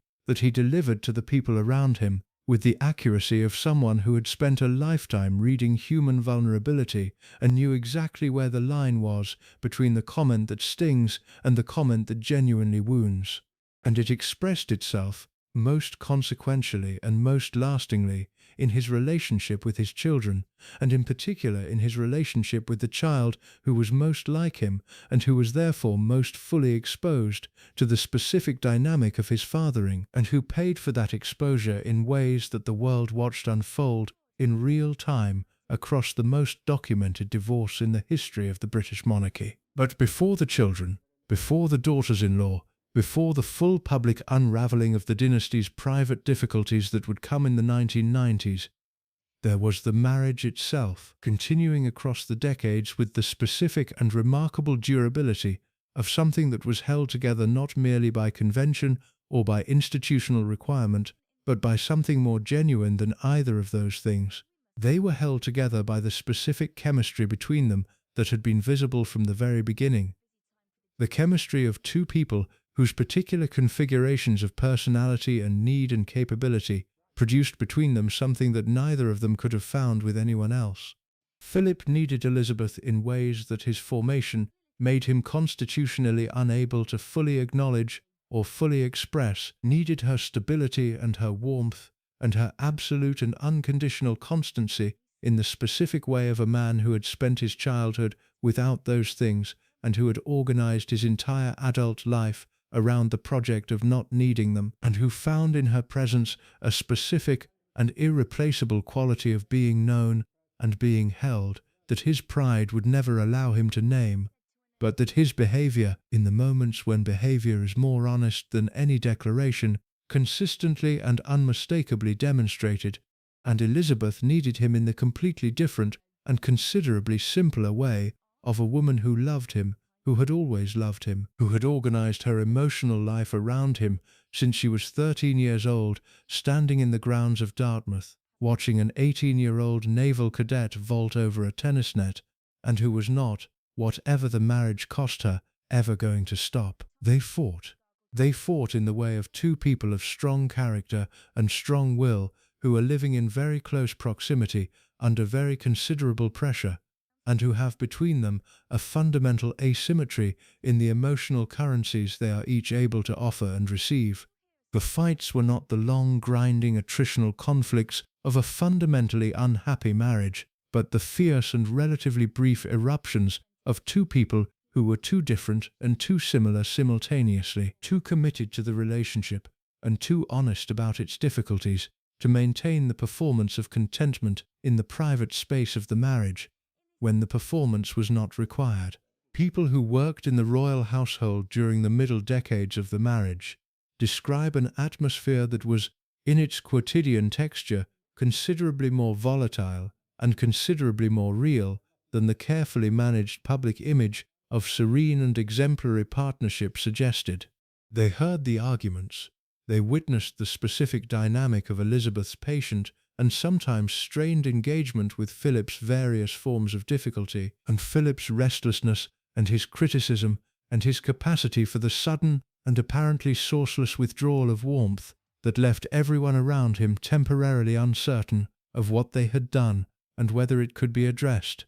And they witnessed, equally, the genuine tenderness that existed between them in the private spaces of the marriage, the moments when the management dropped and the performance ceased, and what was between them was simply and plainly what it was: two people who had chosen each other, and who, whatever the specific difficulties of the choosing, had never fully regretted it. The Duke of Edinburgh's Award, which Philip launched in 1956 and which became one of the most significant youth development programs in the world, was in many respects the most revealing thing he ever did, because it was the thing that most completely expressed who he actually was beneath the difficult exterior and the impossible reputation. The award was built around exactly the principles that had formed him: challenge, self-reliance, service, the development of capability through the confrontation of difficulty. and its creation and its sustained growth over the decades of his involvement with it demonstrated a quality of genuine commitment to something beyond himself and beyond the institutional requirements of his role, that the people who knew him only through his public persona, with its famous gaffes and its famous rages and its famous difficulty, were sometimes surprised to encounter. He cared about young people. He cared, in the specific and sometimes awkward way of a man whose own youth had been so difficult and so lacking in the support that young people need, about providing to young people something better than what he had been given. He could not always provide it in his immediate family. He could not always find the emotional vocabulary that his own children needed him to find, could not always access the tenderness and the uncomplicated approval that fathers need to give and children need to receive, but he could build something institutional, something larger than himself and more durable than any individual relationship, something that expressed in structural form the value he believed in and could not always manage to embody in the private spaces of his life. The award was what Philip looked like when he managed to step outside the wall and build something in the world that the wall had prevented him from building inside it. Elizabeth watched all of this. She watched the Duke of Edinburgh's award grow into something genuinely significant. She watched her husband navigate the specific and genuinely difficult challenges of the consort role with a competence and a commitment that the public record consistently undervalues, because the public record is more interested in the gaffes than in the genuine and sustained work. She watched him be difficult, and she watched him be brilliant, and she watched him be cruel, and she watched him be kind, and she watched him, across 69 years of being the person who was closest to him and who knew him most completely, struggle with the specific interior architecture that his childhood had constructed, struggle with it, not always successfully and not always gracefully, but struggle with it nonetheless, with a determination and a consistency that the people who only saw the difficulty and not the struggle behind it consistently failed to acknowledge. And she loved him through all of it, with the complete and patient and absolutely undeviating love that had been her most constant quality since Dartmouth. She loved him through all of it. Not because she was weak or because she was without options or because the institutional requirements of her position left her no choice, but because she had decided, at some level that was below the reach of argument or disappointment or the accumulation of cost, that he was worth it, that the specific and irreplaceable person that Philip was, in all his difficulty and all his brilliance and all his impossible complexity, was worth everything the loving of him required. She had decided this when she was 13 years old, and she had never undecided it, and she carried the decision and the love it expressed and the cost it entailed for the rest of her extraordinarily long and extraordinarily consequential life. Philip died on the 9th of April 2021, 2 months before his 100th birthday, at Windsor Castle. Elizabeth was at his bedside. She was 94 years old, and she had been in love with him for 81 years, and she had been married to him for 73 of those years, and the people who were with her in the days after his death describe something that is both entirely predictable and entirely devastating in its simple human reality: a woman who was lost. Not publicly lost, not visibly lost in any way that the cameras that followed her everywhere could capture, or that the palace's management of the public narrative could not contain, but privately in the specific intimate space of a life that had been organized around another person for longer than most people live, lost in the way of someone for whom the removal of the organizing presence has made the familiar landscape of their own existence suddenly and completely unrecognizable. She had managed everything. For 73 years she had managed the marriage, and managed Philip, and managed the monarchy, and managed the cost of all three simultaneously, and had done it with a grace and a completeness that remained, even knowing what it required, one of the most extraordinary human achievements of the modern era. And now there was nothing to manage in that specific and personal way, no wall to navigate around, no impossible man to love through his impossibility, no Philip to be patient with, and to argue with, and to sit beside at the end of the day, in the specific companionate silence of two people who have been through everything together and who have, despite everything and because of everything, arrived at something that deserves to be called, without qualification and without irony, love.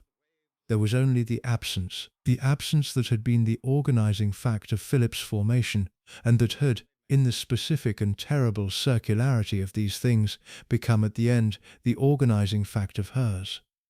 She survived him by 17 months, dying on the 8th of September 2022 at Balmoral, the Scottish estate that had always been the place where the marriage was most private and most real and most fully itself, away from the cameras and the courtiers and the institutional machinery that had surrounded them both for the entirety of their public lives. She was 96 years old.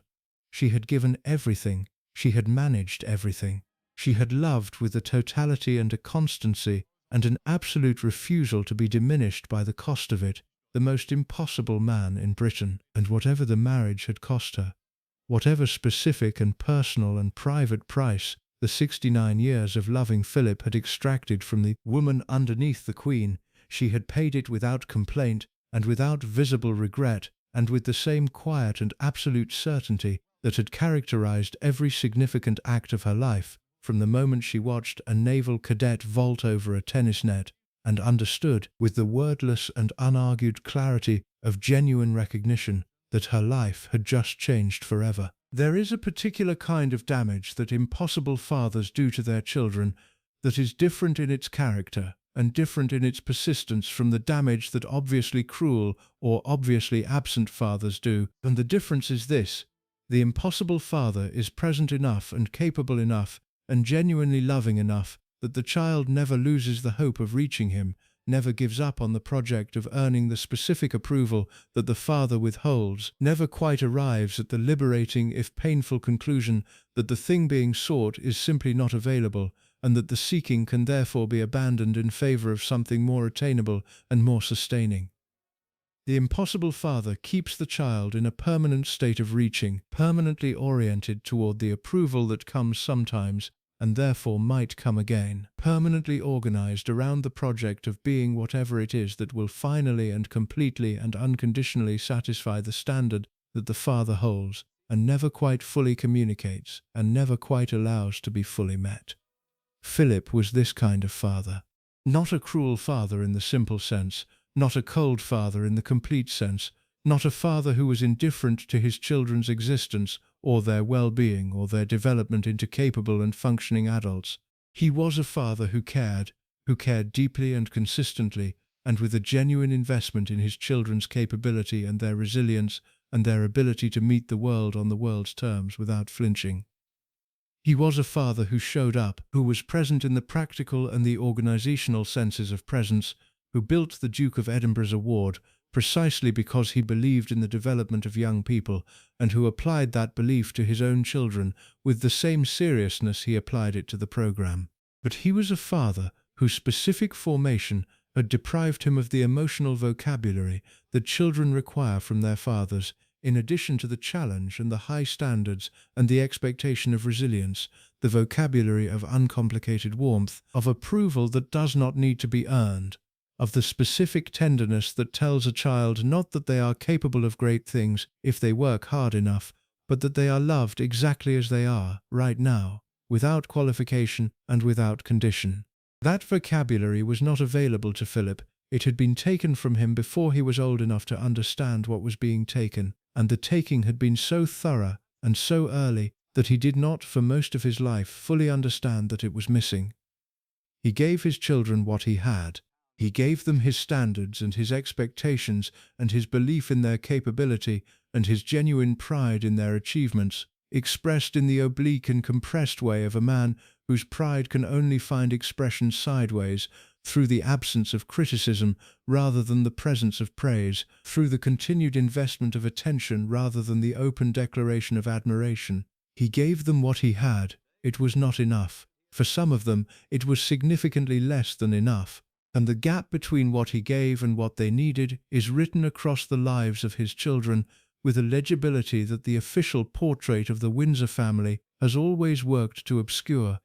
but that the historical record, examined honestly, makes impossible to miss. Anne Elizabeth Alice Louise, the Princess Royal, was born on the 15th of August, 1950, the second child and only daughter of Elizabeth and Philip, and she was from the very beginning the child who was most completely and most recognizably her father's daughter. Not merely in the superficial sense of physical resemblance, though that resemblance was striking and was noted from her earliest years, but in the deeper and more significant sense of temperamental inheritance. She had his directness, his impatience with ceremony and pretension, his specific quality of forthright assessment that could be devastating in its accuracy and was never softened by any instinct towards social diplomacy. She had his physical courage, demonstrated across a lifetime of competitive equestrian sport at the highest levels, including the 1976 Olympics, where she competed as a member of the British equestrian team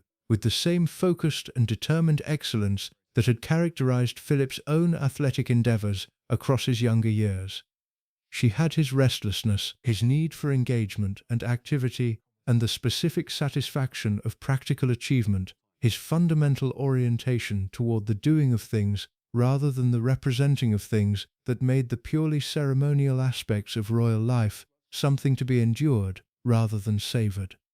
She was, in almost every meaningful sense, the child who had most thoroughly absorbed and most completely embodied the qualities that Philip most valued, and the painful irony of this, the irony that the official portrait of the family has always been reluctant to examine, is that being the most thoroughly Philip's child did not protect Anne from the specific damage that Philip's fathering inflicted. It simply ensured that the damage took a particular form, the form that is specific to the child who is most like the difficult parent, and who therefore receives from that parent not the particular tenderness that different children sometimes elicit, but the particular harshness that the difficult parent reserves for the mirror, for the reflection of themselves in their child, that triggers not recognition and warmth, but the specific discomfort of encountering your own worst qualities in someone you are supposed to be protecting from them. Philip was hard on Anne. He was hard on her in the way that fathers who are hard on themselves are hard on the children who most resemble them, with a consistency and a specificity that the people around the family observed and recorded, and that Anne herself has acknowledged, in the careful and oblique way that members of the royal family acknowledge the difficult truths of their private lives, without ever quite naming the full weight of what the acknowledgement contains. He held her to standards that were exacting in the way that his own standards for himself were exacting,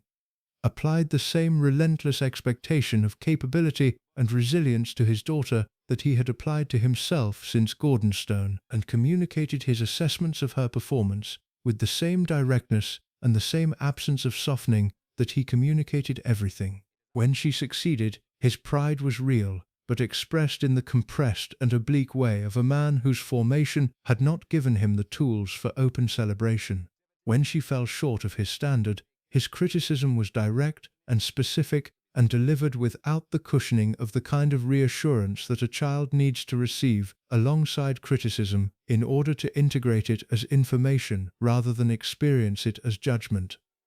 Anne grew up understanding, with the clarity of a child who is paying close attention to the primary source of evaluation in her life, that her father's approval was real and that it was available, but that it was always conditional, always subject to the performance of the specific qualities he valued, never simply and permanently and unconditionally hers regardless of performance. And this understanding, the understanding that love and approval were the same thing, and that both required to be earned through the demonstration of capability, is the specific and lasting mark that Philip left on Anne, the mark that shaped her famed toughness and her famed capability and her famed impatience with weakness in others, because a child who learns early that weakness is not accommodated learns to be hard not only on herself but on everyone around her who displays the vulnerability that she has been trained to regard as disqualifying. She survived it, more than survived it. She built from it,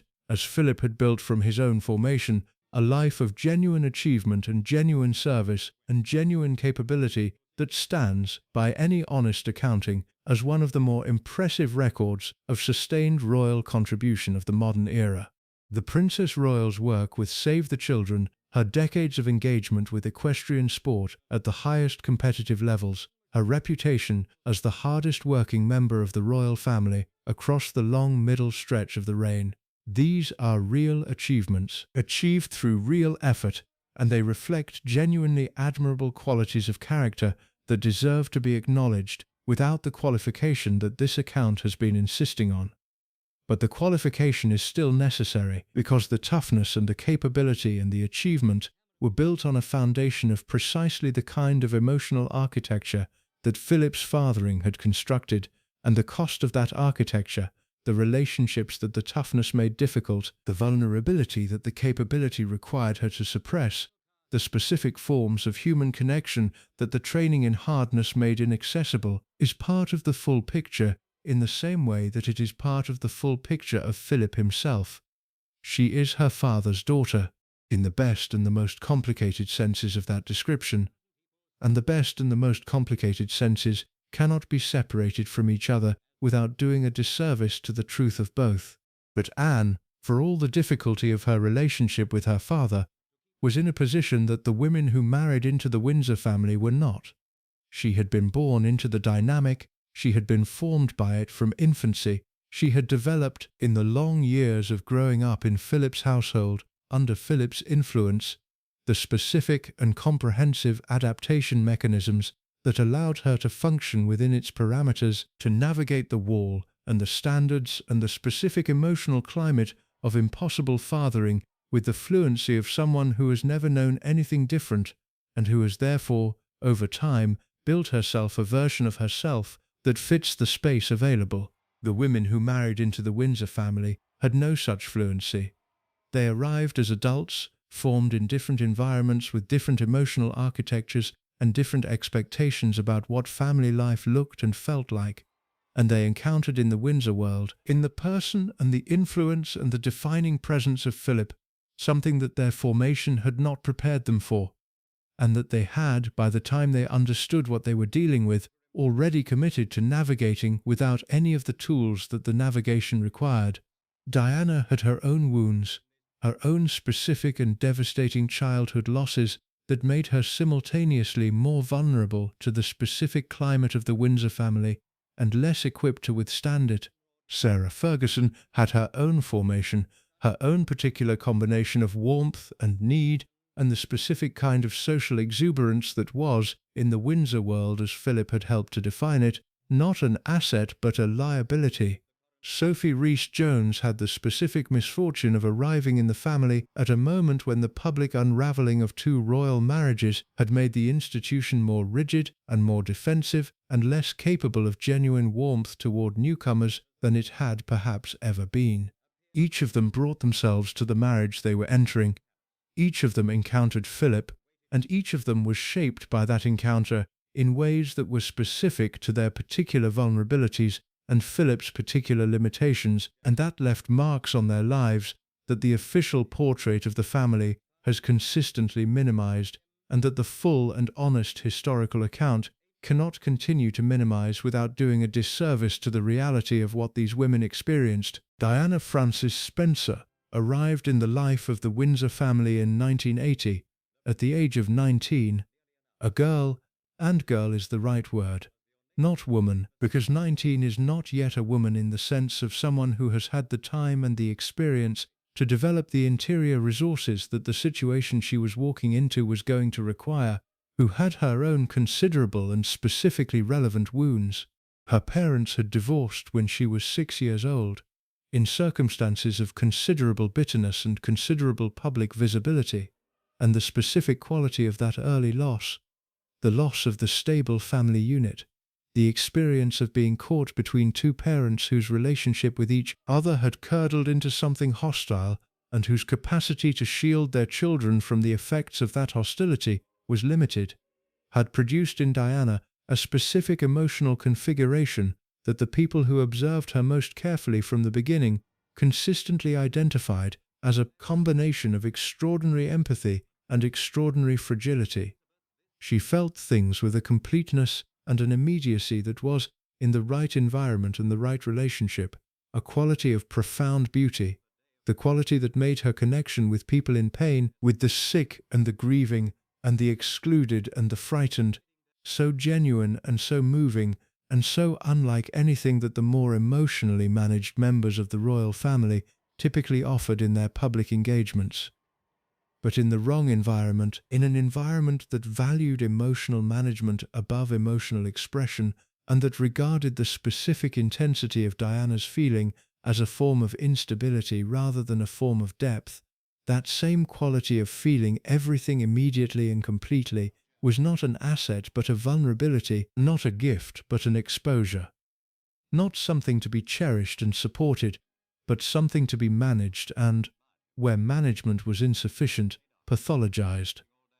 Philip did not understand Diana. This is not a criticism that requires extensive argument, because it is a fact that the historical record establishes with considerable clarity through multiple sources, including, most poignantly, the letters that Philip and Diana exchanged during the most difficult years of her marriage to Charles, letters in which Philip's genuine attempt to engage with her difficulties runs consistently up against the limitations of his emotional vocabulary and his fundamental inability to fully comprehend a mode of human experience so different from his own.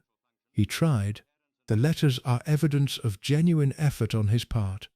Genuine investment in the project of understanding a daughter-in-law whose unhappiness was visible and whose behavior was, by the standards of the Windsor world, increasingly difficult to manage, and the trying matters and deserves to be acknowledged.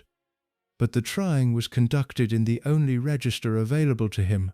the register of the man who has organized his entire existence around the management of feeling rather than the expression of it, who believes that the solution to emotional difficulty is the application of greater effort and greater self-discipline, and the development of greater capacity for the suppression of the feeling that is causing the difficulty, and who therefore communicated to Diana, in letters that were carefully and genuinely written, the specific message that was least useful and most damaging to a woman in her situation. He told her to try harder. He told her, in the language of someone who had spent his life measuring himself against the highest possible standard of self-sufficiency and resilience, that the difficulties of her marriage were difficulties that could be managed through the application of the qualities that he valued: determination, self-control, the subordination of personal feeling to the requirements of the role. He was telling her, in effect, to be more like him. And Diana, who was constitutionally incapable of being more like Philip,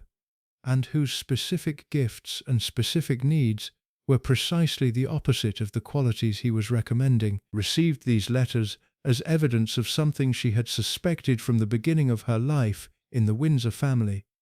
that the institution and the people who defined it did not know how to love the kind of person she was, and were not going to learn. The marriage between Charles and Diana was a catastrophe that had been foreseeable from its beginning by anyone who was paying serious attention to the specific incompatibilities between the two people being joined in it, and the specific inadequacies of the institutional management that had brought them together.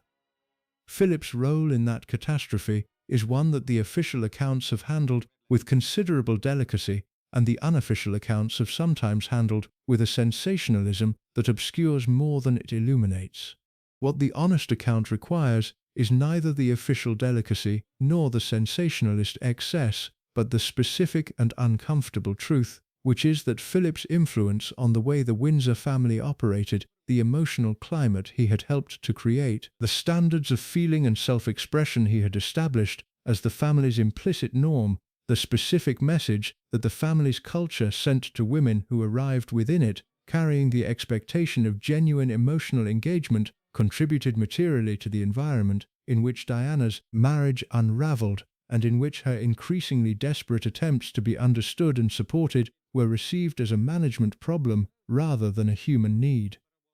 He did not create the incompatibility between Charles and Diana. He did not design the failure of the marriage or intend the suffering that the failure produced.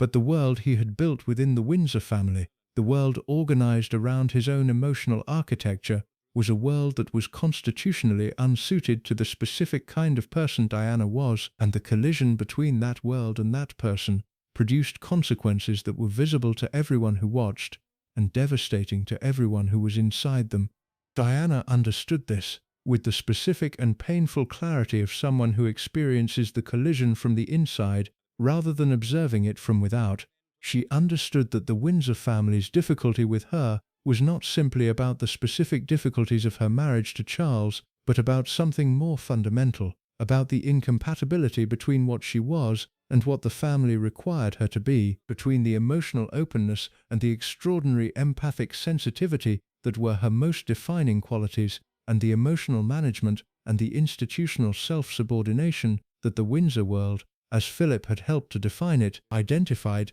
as the essential qualities of a successful royal woman. She understood that Philip's attempts to help her, however genuine, were attempts to reshape her in the direction of the qualities he valued, and she understood that the reshaping being requested was not a minor adjustment but a fundamental alteration of the person she was. And she resisted the alteration, not because she was willfully difficult or institutionally uncooperative, but because the alteration being requested was the alteration of the specific qualities that made her who she was, the feeling, the empathy, the extraordinary human presence, and because she understood, perhaps more clearly than anyone else involved in the situation, that those qualities were not merely personal preferences, but the very things that made her connection with the public so powerful and so genuine and so unlike anything the institution had produced in living memory. She was not going to become more like Philip. She was not going to learn to manage her feelings with his thoroughness, or to maintain his quality of emotional self-sufficiency, or to inhabit the wall that he had built as though it were a natural feature of the landscape rather than a constructed defense against a specific and historically determined terror. She was not going to do these things because she could not do these things, and because doing them would have required the destruction of everything that she most essentially was. And the refusal to do them, the insistence on remaining herself in a world that required her to be something else, was the specific quality of her resistance that the institution found most threatening and most intolerable, and that Philip, who had spent his own life submitting to institutional requirements that conflicted with his own needs and desires, found most genuinely difficult to comprehend. She died in Paris in August of 1997, 36 years old, in circumstances that the world has never entirely stopped arguing about, and that produced, in the British public and across the world, a response of grief so massive and so overwhelming that it constituted in retrospect one of the most significant cultural events of the late 20th century. The grief was not simply grief for Diana as an individual, though it was certainly that. It was grief for the specific qualities she represented, the warmth, the accessibility, the extraordinary willingness to be human in public in a way that the institution she had been part of had always regarded as a liability rather than an asset. Qualities that the world understood it had lost, not merely in her person, but in the specific relationship between the monarchy and its public that she had embodied and that her death had severed. Philip attended her funeral with the composure that he brought to everything, walking behind her coffin through the streets of London with the specific and terrible dignity of a man who has learned to manage grief by not showing it, and the image of him walking, of him and Charles and William and Harry and Charles Spencer, walking behind the coffin through the streets filled with flowers and silence, is one of the defining images of the late 20th century, containing in its single frame the full complexity of the relationship between the institution and the woman it had never quite known how to accommodate. He said very little publicly about Diana after her death, as he said very little publicly about anything that touched the private life of the family. The wall held. It had always held. But the people who knew him and who observed him in the months and years after Diana's death describe a man who was affected by it in ways that his public composure could not entirely conceal, a man who carried the specific and uncomfortable knowledge that the institution he had devoted his life to and the emotional world he had helped to create within it had contributed to the destruction of a person whose gifts had been extraordinary and whose suffering had been real, and who lived with that knowledge in the only way available to him. Quietly, internally, without the acknowledgement or the expression that the knowledge perhaps deserved. Sarah Ferguson arrived in the Windsor family in 1986, with a quality of vivid and uncontainable social energy that was, in the specific context of the mid-1980s royal world, both enormously refreshing and almost immediately problematic. She was funny and warm and exuberant and entirely unafraid of the institution in the way of someone who has not yet fully understood what the institution is, and her early relationship with the royal family and with the public was characterized by a warmth and a spontaneity and a quality of genuine human liveliness that distinguished her sharply from the more formally managed demeanor of the other royal women, and that the public found enormously engaging. Philip found it considerably less engaging. His response to Sarah Ferguson was, from the early period of her marriage to Andrew, one of the least concealed expressions of personal discomfort that he produced in the entirety of his long public life. And the specific nature of that discomfort tells you something important about the standard against which he measured the women who entered his family, and about how that standard operated in practice on women who were constitutionally unsuited to meeting it. Sarah was too much. She was too warm, too open, too exuberant, too willing to be herself without the editing and the management that the Windsor world required of its female members, too inclined toward the kind of emotional expressiveness that the Philip standard identified as indiscipline, too fundamentally and too cheerfully resistant to the subordination of personality that the institution demanded. She was, in other words, everything that Philip had trained himself not to be, and everything that his standard of appropriate female behavior in the royal context required to be contained, managed, and where necessary corrected. The correction was not gentle. Philip was not gentle with Sarah Ferguson in the way that a man who genuinely wished her well and genuinely wanted her marriage to succeed would have been gentle in the way that would have acknowledged her genuine qualities and engaged constructively with her genuine difficulties, rather than deploying the specific contempt that his expression of displeasure characteristically carried. The people who observed the dynamic between them during the years of Sarah's marriage to Andrew describe a consistent and visible quality of dismissiveness in Philip's engagement with her that went beyond the ordinary friction of different personalities in close quarters and into something more personal and more targeted. He made clear, in the way that powerful men in institutional settings make things clear without ever having to state them explicitly, that he did not regard her as adequate to the requirements of the role she had taken on, and the effect of this on a woman who had entered the family with genuine enthusiasm and genuine affection for the institution and genuine love for the man she had married was both immediate and cumulative, and ultimately devastating in its contribution to the unravelling of the marriage and the public humiliation that followed. Sarah Ferguson did not fail because she was not trying. She failed, insofar as she failed, because the specific environment of the Windsor family, as Philip had helped to create it, was an environment that her specific configuration of qualities was never going to be able to navigate successfully, and because the primary response of the institution's most powerful male figure to the evidence of her difficulties was not support but judgment, and not assistance but withdrawal, which left her increasingly isolated in a world that she had never been fully equipped to inhabit, and that was becoming, under the pressure of Philip's visible contempt, more hostile and more isolating with every passing month. The divorce from Andrew in 1996 completed the unravelling that had been visible for years, and Sarah Ferguson emerged from the Windsor world in a condition that was both materially difficult and psychologically damaged, in ways that she has discussed publicly with a frankness that has not always served her well in terms of public reception, but that has served the historical record considerably, providing a first-person account of what it was like to be a woman who did not fit the Philip standard inside the Windsor family, that is more direct and more honest than anything that the official narrative of the institution has ever been willing to offer. She has spoken about the loneliness. She has spoken about the specific quality of the institution's coldness toward women who struggled, the way in which difficulty was met with judgment rather than support, the way in which the emotional resources that a person in her situation needed were simply not available within the family structure that was supposed to provide them.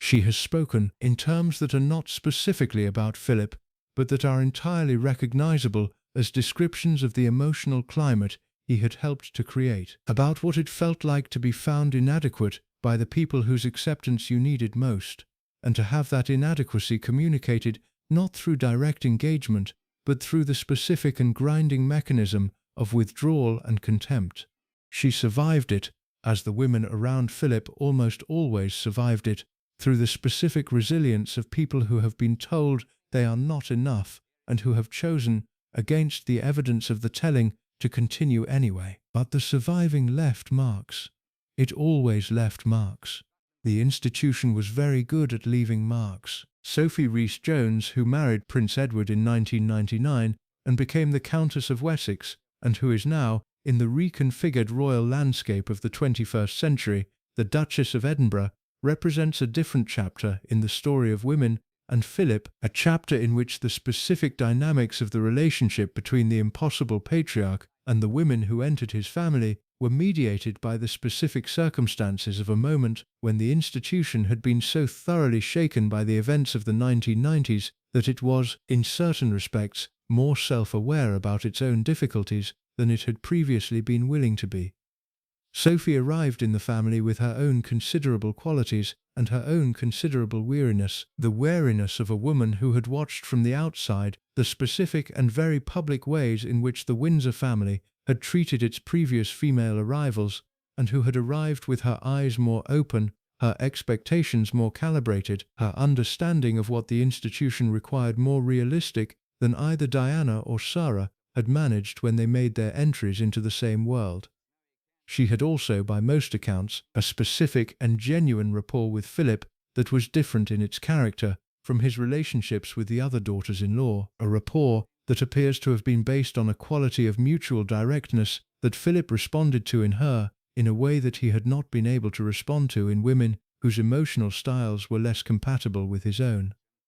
She gave as good as she got in the specific sense that mattered most to Philip. She was not easily intimidated, was not undone by the cutting remark or the withering assessment, was capable of the kind of direct and unflinching engagement that Philip's nature required in order to produce something other than contempt. And the result was a relationship that was, by the accounts of people who observed it across the years of its development, something that neither Philip nor Sophie had expected and that neither of them had initially sought, something approaching genuine warmth, genuine mutual regard, the specific and hard-won tenderness of two people who had found in each other a quality of authentic engagement that the wall between them had not, in this specific case, proven entirely capable of preventing. But even Sophie, who navigated the Philip dynamic more successfully than any other daughter-in-law, existed in the family within the framework that Philip's presence and Philip's standards had established, and navigating that framework more successfully did not mean navigating it without cost. It meant navigating it with a specific and conscious management of herself and her expectations and her needs that was its own form of the suppression that Philip had imposed on everyone who inhabited his world. The women who survived the Windsor world under Philip's influence survived it by learning, in one way or another, and to varying degrees, to be more like Philip than they had been when they arrived. More contained, more managed, more organized around the presentation of capability and the suppression of need. Some of them learned this adaptation more successfully than others. All of them paid a price for learning it, in the specific coin of whatever they had to sacrifice of their original selves in order to fit the space available. The space was Philip's space. The standards were Philip's standards. The emotional climate was the climate of a man who had been made in the specific and terrible school of a childhood that had taught him to regard feeling as dangerous and need as weakness and the wall as safety. And the women who moved through that climate, who loved and served and struggled within it, who gave themselves to it in the various ways that wives and daughters-in-law give themselves to the family they are part of, were moving through the long shadow of an 8-year-old boy who had been told that his mother was ill and needed to go away and that everything was going to be fine, and who had decided, in that moment and in the years of loss that followed it, the specific and permanent and very human decision about the world and about people and about the wisdom of needing them that would cost the women around him, across the full span of his extraordinary and impossible life, more than any of them had anticipated paying, and more than any of them were ever adequately thanked for having paid, they loved him nonetheless. This is perhaps the most important and most humanizing fact about the full story of Philip and the women around him, that they loved him, most of them, with a consistency and a depth that his difficulty never quite managed to extinguish. Elizabeth loved him unto death and beyond it. Anne built her character in his image and carried his influence into everything she did and was, for all the difficulty of the forming, genuinely and permanently his. Diana, in the fragments of genuine warmth that existed in the ruins of her relationship with the Windsor family, found in Philip something that her accounts of that period occasionally and unexpectedly illuminate. A quality of recognition, the recognition of one person who had learned to manage impossible circumstances for another, that transcended the specific failures of his fathering-in-law and touched something more fundamental. Sarah Ferguson has spoken of him with a complexity that the tabloid version of her story has always tried to reduce to simple antagonism, acknowledging the difficulty alongside the genuine respect of someone who had encountered the wall and knew exactly what it was made of. Sophie, who perhaps knew him most clearly at the end, has described him in terms that combine the full acknowledgement of his impossibility with the full acknowledgement of something else, something that existed on the other side of the wall, something that the wall had been built to protect, something that the women around him spent their lives trying to reach, and that some of them, in the moments of grace that even the most impossible lives contain, actually managed to touch. They loved him, impossibly, consistently, at great personal cost, and with the specific courage of people who have decided that loving someone difficult is worth the difficulty. They loved him, and the story of that love, of what it cost, and what it gave, and what it made of the women who carried it, is a story that the official portrait of the great man and his devoted supporting cast has always required to be invisible, and that the honest historical account of who Philip Windsor actually was, and what his life actually meant to the people who lived it beside him, requires at last to be seen. There comes a moment in the honest examination of any extraordinary life when the accounting must be done in full, when the careful balance between acknowledgement and criticism that responsible biography requires must give way to something more direct and more complete, when the full weight of what a person was, and what a person did, and what a person cost the people around them must be placed on the scale alongside the full weight of what they achieved, and what they contributed, and what they genuinely were at their best, and when the scale must be allowed to find its true and honest level without the interference of institutional reputation management or the softening instincts of hagiography or the simplifying fury of those who want only the damage acknowledged and none of the complexity that surrounded it. For Philip, Duke of Edinburgh, the moment of that accounting has been delayed by the specific mechanisms of institutional protection that the British monarchy deploys around its most significant figures during their lifetimes and in the years immediately following their deaths. Mechanisms of careful narrative management and selective archival access, and the powerful social convention that requires a decent interval of respectful silence before the honest assessment can begin. The interval has been observed. The silence has been maintained, more or less, in the official spaces where such silences are maintained. And now the accounting must be done, as fully and as honestly as the available evidence permits, because the women whose lives were shaped and in certain cases significantly damaged by the specific character of this specific man deserve, at minimum, the acknowledgement that their experiences were real and their costs were genuine, and their stories are part of the complete and true history of the Windsor dynasty in the 20th century, a history that cannot be honestly written without them, and that has for too long been written as though they were supporting characters in someone else's more important story, rather than the full and complex human beings that they actually were. Philip Arthur George Mountbatten Windsor, Duke of Edinburgh, lived for 99 years and 345 days. He served as the consort of the British monarch for 65 of those years. He carried out over 22,000 official engagements across the course of his public life.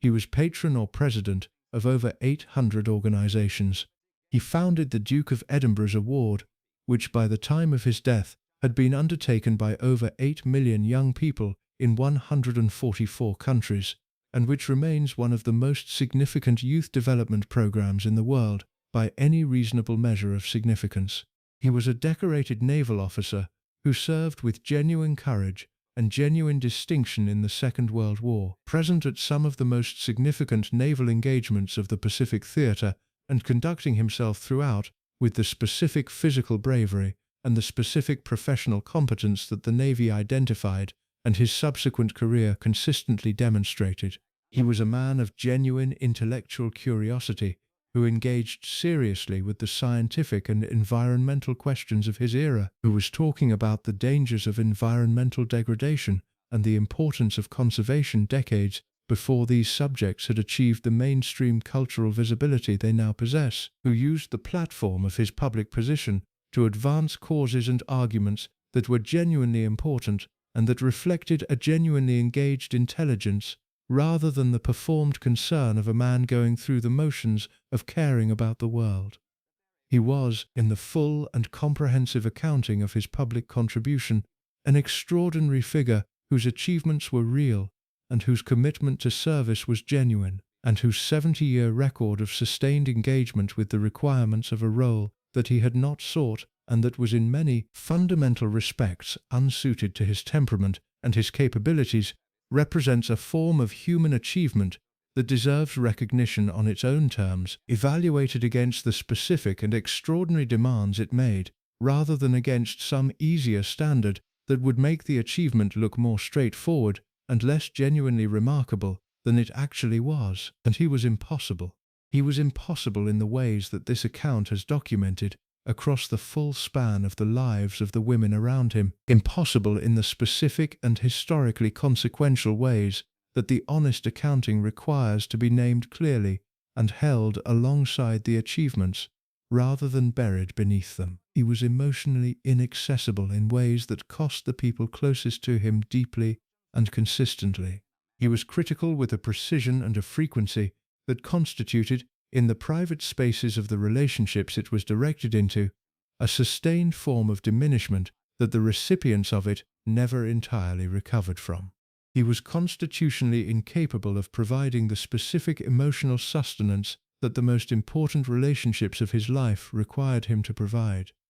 Not because he did not care about the people in those relationships, but because the caring and the providing were, for Philip, permanently separated by the wall that his childhood had built and that his formation had reinforced, until it was no longer separable from the architecture of his character.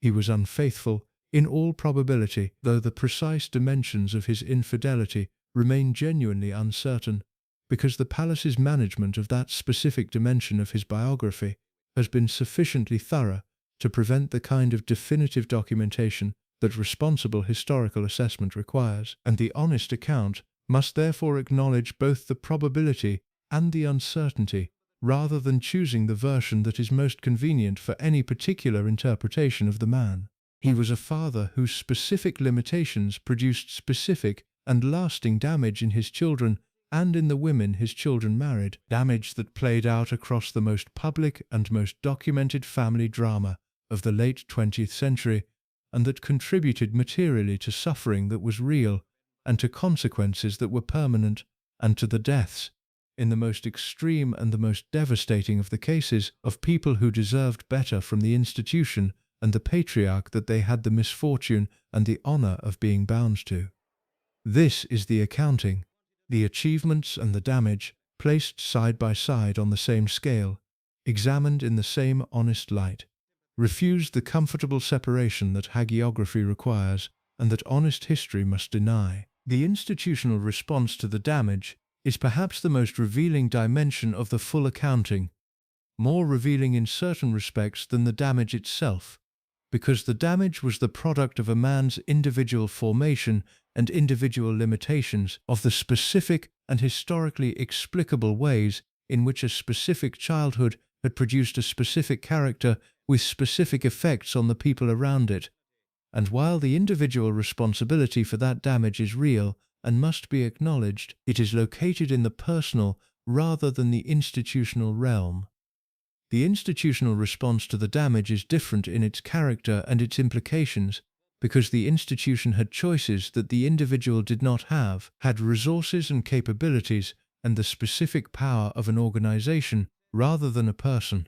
And the choices that the institution made in response to the evidence of the damage that Philip's impossible character was producing in the women around him tell a story about the British monarchy in the second half of the 20th century that is in some respects more troubling than anything in Philip's individual biography. The institution knew. It knew about the marriages that were failing, and it knew about the women who were struggling, and it knew, because it had the intelligence and the observation capabilities of an institution that had been monitoring its own members for centuries, about the specific dynamics within the family that were producing the difficulties it was having to manage. It knew and it chose, consistently and systematically, and with the practiced efficiency of an organization whose primary instinct is always self-preservation over individual welfare, to manage the presentation of those difficulties rather than to address their sources. It chose the cover story over the honest engagement. It chose the institutional reputation over the human cost. It chose, every time the choice was presented, the wall over the window, and the people who paid for that choice were the women who needed the institution to respond to their distress with something more than the management of the distress's appearance. The Diana crisis, which was the most public and the most devastating expression of the institutional failure to respond adequately to the damage being done within the family, is the moment that the accounting must spend the longest with, because it is the moment when the gap between the institution's understanding of its responsibility and its actual discharge of that responsibility was most completely and most catastrophically demonstrated. Diana Spencer arrived in the Windsor family in 1981 as a 19-year-old girl with her own significant wounds and her own significant needs and her own extraordinary gifts, and the institution received her with the specific combination of public celebration and private inadequacy that characterized its management of difficult realities throughout the reign. It celebrated the wedding. It managed the public presentation of the marriage. It deployed the considerable machinery of royal image management to maintain, for as long as was institutionally necessary, the fiction of the exemplary royal partnership, and it failed, completely and consequentially, and in ways that the most basic human obligation of care required it not to fail, to provide to a young woman in genuine distress the support and the understanding and the genuine human engagement that her situation required, and that the institution had both the means and the obligation to provide. Philip's role in this failure was not the role of the villain of a simple morality tale, not the role of a man who set out deliberately to damage a person he disliked, but the role of a man whose specific limitations made him the wrong person to provide what was needed, and whose specific influence over the institutional culture made those limitations effectively institutional rather than merely personal. The Windsor family under Philip's influence was a family organized around the principles that his formation had established: the suppression of feeling, the management of distress through the application of greater effort and greater self-discipline, the treatment of emotional need as weakness requiring correction rather than vulnerability requiring support. Diana was constitutionally incapable of operating within those principles. The collision between her specific needs and the family's specific culture was therefore not an accident, but a structural inevitability, and the failure to prevent or adequately respond to the consequences of that collision is a failure that belongs not only to the individuals involved, but to the institution that had organized itself around the wrong principles for the specific situation it was confronting. The lessons that the institution drew from the Diana crisis were partial and in certain respects deeply insufficient, as the subsequent treatment of the women who entered the family in the years and decades following Diana's death has demonstrated with a consistency that the institution's defenders find difficult to explain and that its critics find difficult to forgive. The specific dynamics that produced Diana's suffering were not resolved by her death. They were not examined and addressed with the honest and uncomfortable rigor that genuine institutional learning requires. They were managed, in the characteristic Windsor manner, through the careful adjustment of public presentation and the selective acknowledgement of failure, through the performance of institutional reform that produced visible changes to the surface of the family's public conduct while leaving the deeper structures of its emotional culture largely intact. The women who came after Diana, Sophie, who arrived with her eyes open and her expectations calibrated, and who navigated the world she found more successfully than Diana had managed, though not without cost. The women who have arrived in more recent decades, whose stories are still unfolding in real time, and whose full accounting therefore cannot yet be written.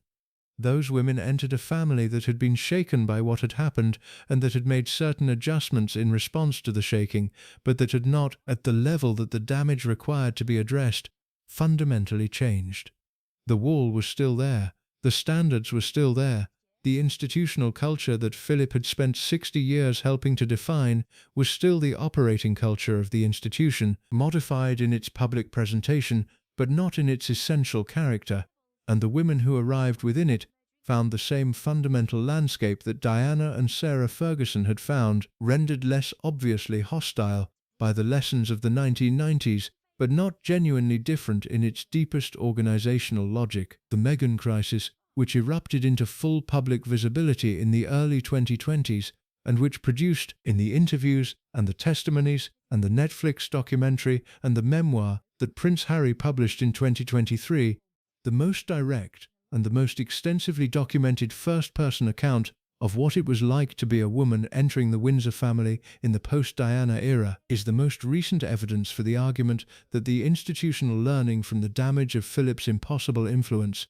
was insufficient to prevent that damage from continuing in altered forms after his death. Meghan Markle arrived in the Windsor family with her own specific configuration of qualities and vulnerabilities, a woman of mixed race and American background and considerable professional achievement, whose entry into the family generated a specific quality of institutional discomfort that combined the familiar discomfort of the unconventional female arrival with additional dimensions that were specifically and uncomfortably connected to the family's and the institution's relationship with race and with the specific history of the empire whose legacy the monarchy still carried. The treatment she described, the institutional failures of support, the specific ways in which her distress was managed rather than addressed, the experience of being found inadequate by a family that had clear and unexamined standards about what adequate looked like and was unwilling to acknowledge the cultural specificity of those standards,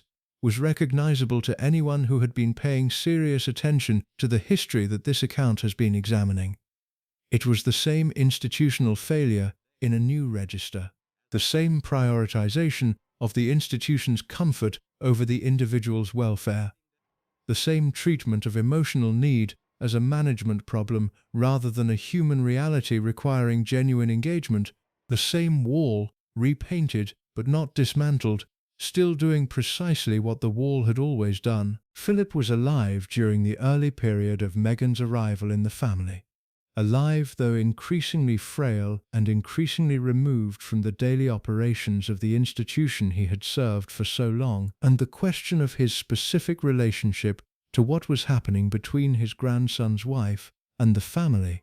is one that the available evidence does not allow to be answered with any degree of definitiveness. What can be said is that the culture within which Meghan's experience unfolded was a culture that Philip had spent 6 decades helping to construct, that the standards against which she was being measured were standards that his presence and his influence had done more than any other single individual to establish as the operational norms of the Windsor world, and that the institutional response to her distress was an institutional response organized around principles of emotional management and reputational protection that were, in their essential character, the principles of the impossible man made institutional. He did not need to be actively present in the specific decisions that the institution made about Meghan in order for his influence to be present in those decisions.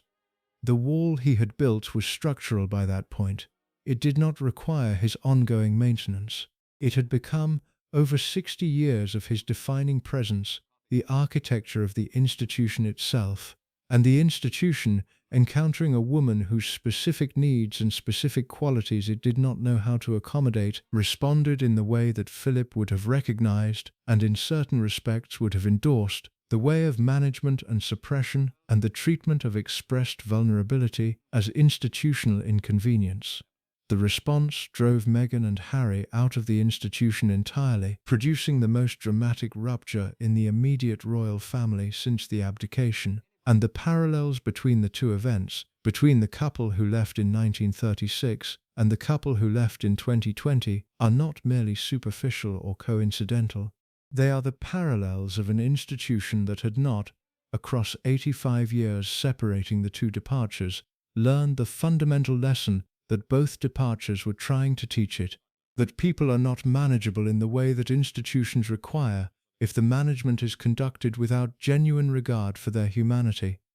that walls keep things out and keep things in simultaneously, and that what they keep in eventually demands either release or rupture, that the cost of impossible, when it is paid by women who needed something other than impossible and who were given impossible regardless, is a cost that compounds across generations, and that no amount of institutional reputation management can ultimately prevent from becoming visible. The question of what Philip himself understood about the cost of his impossibility is one that the historical record approaches only through the oblique evidence of behavior rather than the direct evidence of declaration, because Philip was not a man who declared the things that were most personal and most painful and most genuine in his interior life.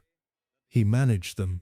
He continued. He performed, across the full span of his long and extraordinary public career, the composed and capable and fundamentally contained version of himself that the institution required and that his formation had made second nature, and the managing and the continuing and the performing were so thorough and so consistent that the question of what lay beneath them, of what the man who had learned not to feel actually felt when the feeling was genuinely unavoidable, is a question that the historical record can only gesture toward rather than answer directly.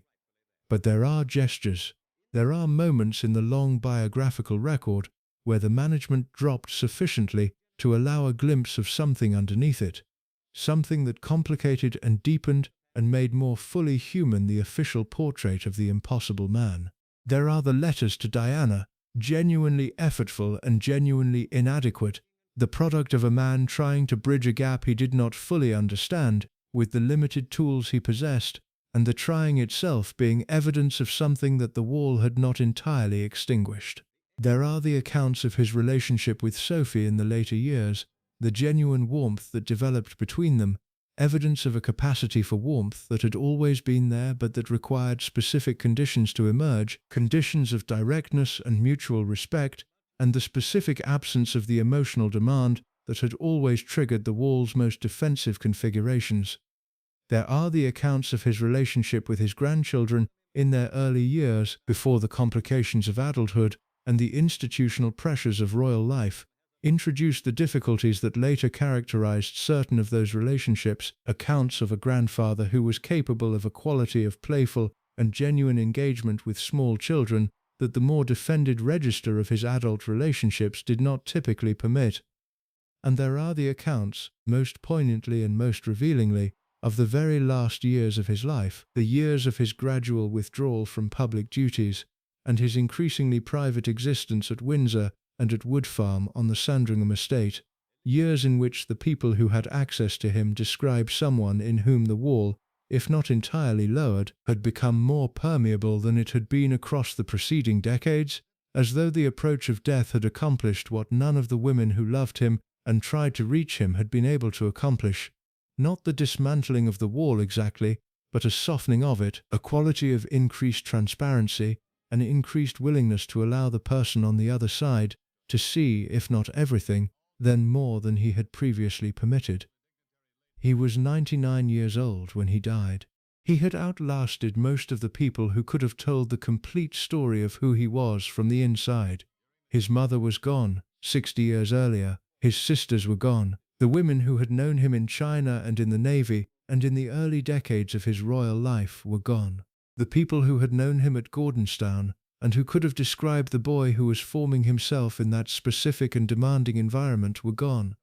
What remained was the official record, carefully curated, and the unofficial record, carefully assembled by the historians and the biographers and the journalists who had spent careers trying to get past the management to the reality and the testimony of the women who had been there and who were still alive, and who had paid what impossible cost, and who had their own accounting to offer and their own truth to tell. The accounting that those women offer, taken in its entirety and its complexity and its full human weight, is not a simple indictment and is not a simple absolution. It is the accounting that serious and honest history requires, the accounting that holds the extraordinary achievement and the genuine damage in the same frame, that refuses the simplification of either the hagiography or the prosecution, that acknowledges the man in his full and contradictory reality without the protective distortions that the institution has always deployed around its most important figures, and without the reductive anger that the damage has sometimes inspired in the people who experienced it most directly. The extraordinary achievement was real. The genuine damage was real. The specific and historically explicable formation that produced both the achievement and the damage was real. And understanding it fully, understanding the orange crate and the Paris apartment and the sanatorium in Switzerland and Gordonstoun and the sisters at the wedding and the wall and all the long accumulated evidence of a life built on the suppression of what had been lost, is the prerequisite for the honest judgment that Philip's life and legacy finally deserve. He was made by circumstances that were not of his choosing, and that were, in their most formative aspects, genuinely terrible, and the man he made of himself within those circumstances was in certain respects remarkable, and in certain respects deeply limited, and in all respects entirely human, which is perhaps the most important and the most durable thing that can be said about any life, however extraordinary its specific contours, and however consequential its specific effects on the world it moved through. He was human, impossibly, magnificently, damagingly, inescapably human, and the women around him, his mother who disappeared, his sisters who were erased, his wife who loved him unto death, his daughter who built herself in his image, his daughters-in-law who encountered the wall and paid the price and survived and sometimes did not survive the paying. Those women were human too, fully and completely and irreducibly human, and their humanity and their suffering and their extraordinary resilience in the face of everything that the impossible man and the impossible institution required of them is the part of the story that the full and honest accounting insists on telling clearly and completely, and without the apologetic softening that the institution has always preferred, and that the truth of their experience has never deserved. The British monarchy continues. It continues in the reign of Charles III, who carries the specific and visible marks of his specific formation in a way that the public has been watching and interpreting and arguing about for decades, who has spoken more openly than any previous Windsor about the difficulties of his childhood and the specific inadequacies of his parenting, and who is therefore himself a living document of the cost that impossible fathers extract from their sons, and of the specific way that the institutional suppression of that cost produces, in the generation that inherits it, the same suppression that was imposed on the generation before. The monarchy continues in the public activities and the public statements of William and Harry, the two grandsons who experienced the Windsor world from the inside, and who have responded to what they experienced in diametrically opposite ways. William, with the specific commitment to continuation and institutional service that is the characteristic response of the person who decides that the institution is worth reforming from within. Harry, with the specific commitment to separation and honest testimony that is the characteristic response of the person who decides that the cost of continuation exceeds the value of what continuation provides. Both responses are comprehensible. Both responses are, in their different ways, the responses of men who were shaped by the same impossible world and who are still, decades after the formation, working out what to do with the shaping.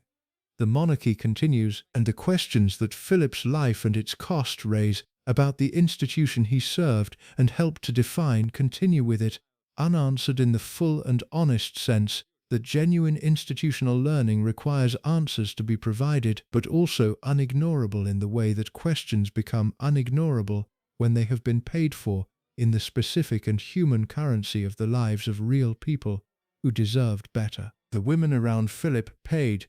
They paid in the coin of their own emotional lives, in the specific and personal and ultimately unquantifiable currency of what it costs to love an impossible man in an impossible institution across the impossible span of a very long and very public life. They paid with the patience of Elizabeth, the patience of a woman who understood what she had married and chose it anyway, and maintained the choice across 7 decades of managed distance and genuine love. They paid with the toughness of Anne, the toughness that was the only inheritance her father's emotional limitations allowed him to provide, built into the architecture of a woman who achieved greatly and felt deeply and showed neither the achievement nor the feeling with the openness that both deserved. They paid with the suffering of Diana, the suffering of someone who was constitutionally unsuited to the world she had entered and who received from that world, in place of the support and the understanding she needed, the specific institutional response of management and judgment, and the profound and consequential indifference of powerful people to the reality of a vulnerable person's pain. They paid with the resilience of Sarah Ferguson, the resilience of a woman who was found inadequate by an institution whose standards were not human standards, and who survived the finding through the specific and admirable stubbornness of someone who refused to accept the institution's assessment as the final word on her own worth. They paid with the careful navigation of Sophie, the navigation of a woman who had learned from what had come before, and who applied that learning with the specific intelligence of someone who understood that survival in the Windsor world required not the surrender of herself, but the careful management of the distance between herself and the wall. They paid, all of them, in ways that were specific to who they were and what they needed and what the institution and the impossible man at its center were capable of providing. And they paid for something that the institution has never adequately acknowledged and never adequately valued and never adequately thanked them for providing, which is this: the specific and irreplaceable human labor of loving an impossible man, of standing beside him and bearing his limitations and raising his children and sustaining his household and performing, in the full and demanding sense of that word, the daily and unglamorous and genuinely consequential work of being the people around whom the impossible man's life was organized, and without whom the impossible man's extraordinary achievements would not have been possible. They made him possible. The impossible man was made possible,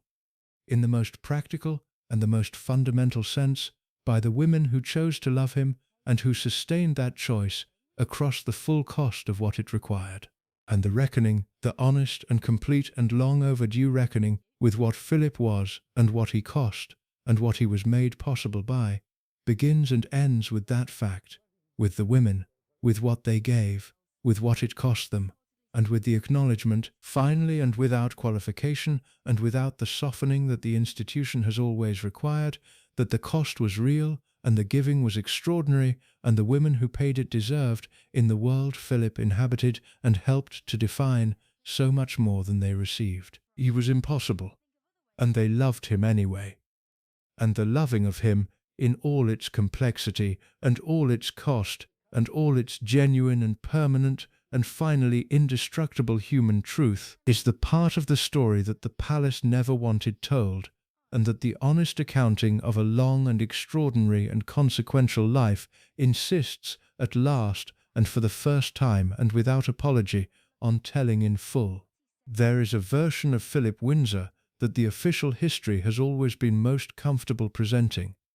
The version that begins with the naval hero and ends with the devoted consort. The version that traces a clean and comprehensible arc from the displaced Prince of Greece to the longest-serving royal consort in British history. The version that acknowledges his famous outspokenness as charming eccentricity and his famous difficulty as the forgivable roughness of a man formed in harder conditions than most, and that presents the whole of it as a coherent, and ultimately admirable story of duty and service, and the specific kind of disciplined self-subordination that the consort role required,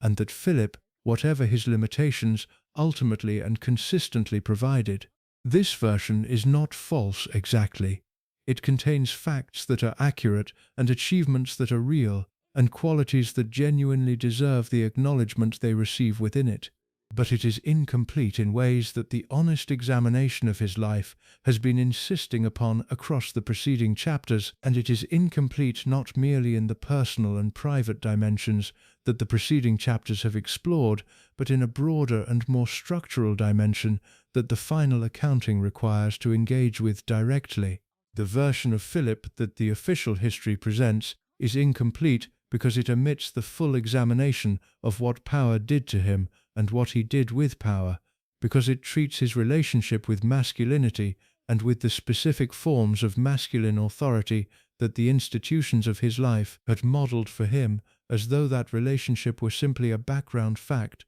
rather than one of the central and most consequential dynamics of everything he was and everything he cost. The honest examination of Philip Windsor cannot be completed without the examination of Philip Windsor as a man of his era, formed in the specific crucibles of masculine expectation that the early 20th century provided, and that produced in him a specific relationship with power and with the expression of power that shaped everything else, shaped his marriage, shaped his fathering, shaped his impossible quality, shaped the specific ways in which the women around him experienced the world he had helped to create. To understand the full cost of the impossible man, you have to understand where the impossibility came from at the level that precedes even the individual biography, at the level of the cultural and institutional formation of a particular kind of man in a particular historical moment,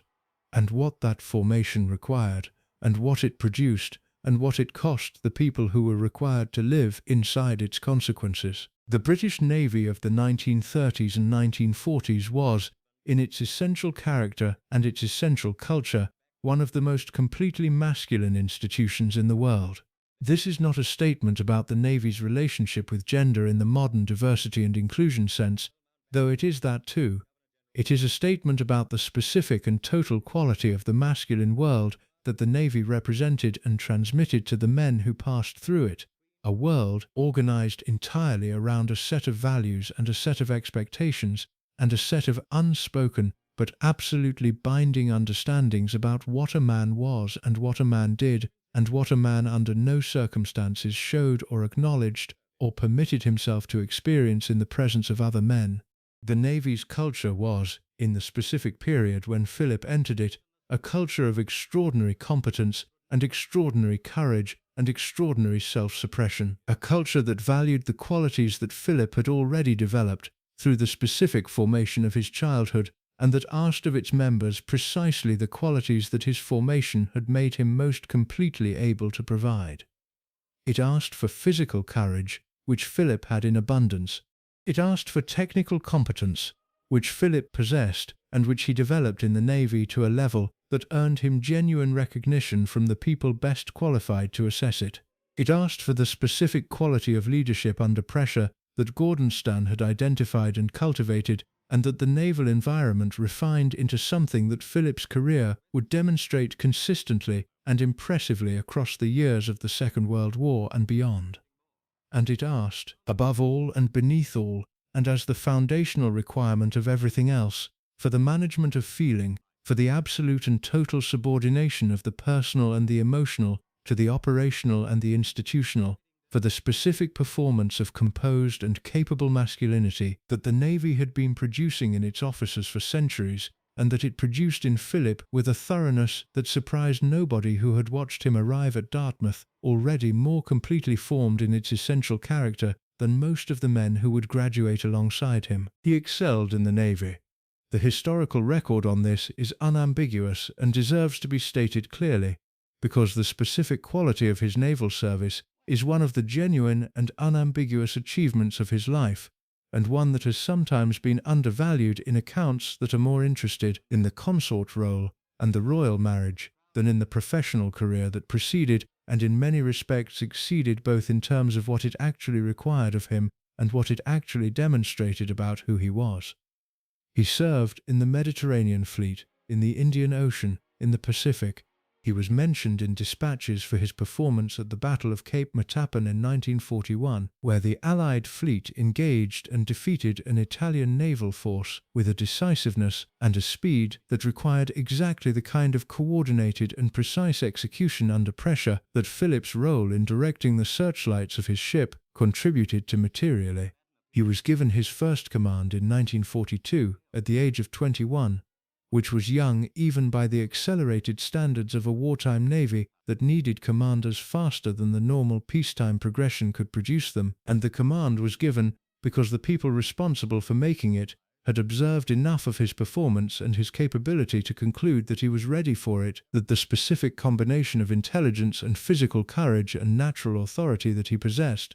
was sufficient for the demands of command, even at an age when many of his contemporaries were still navigating the intermediate stages of the officer progression. He proved the judgment correct.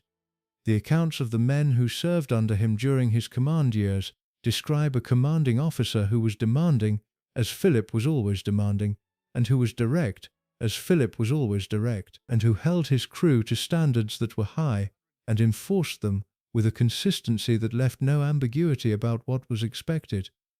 But they also describe a commanding officer who was genuinely respected rather than merely feared, who earned the specific and durable loyalty of the men under him through the combination of visible competence and genuine concern for their welfare that distinguishes good command from merely effective authority.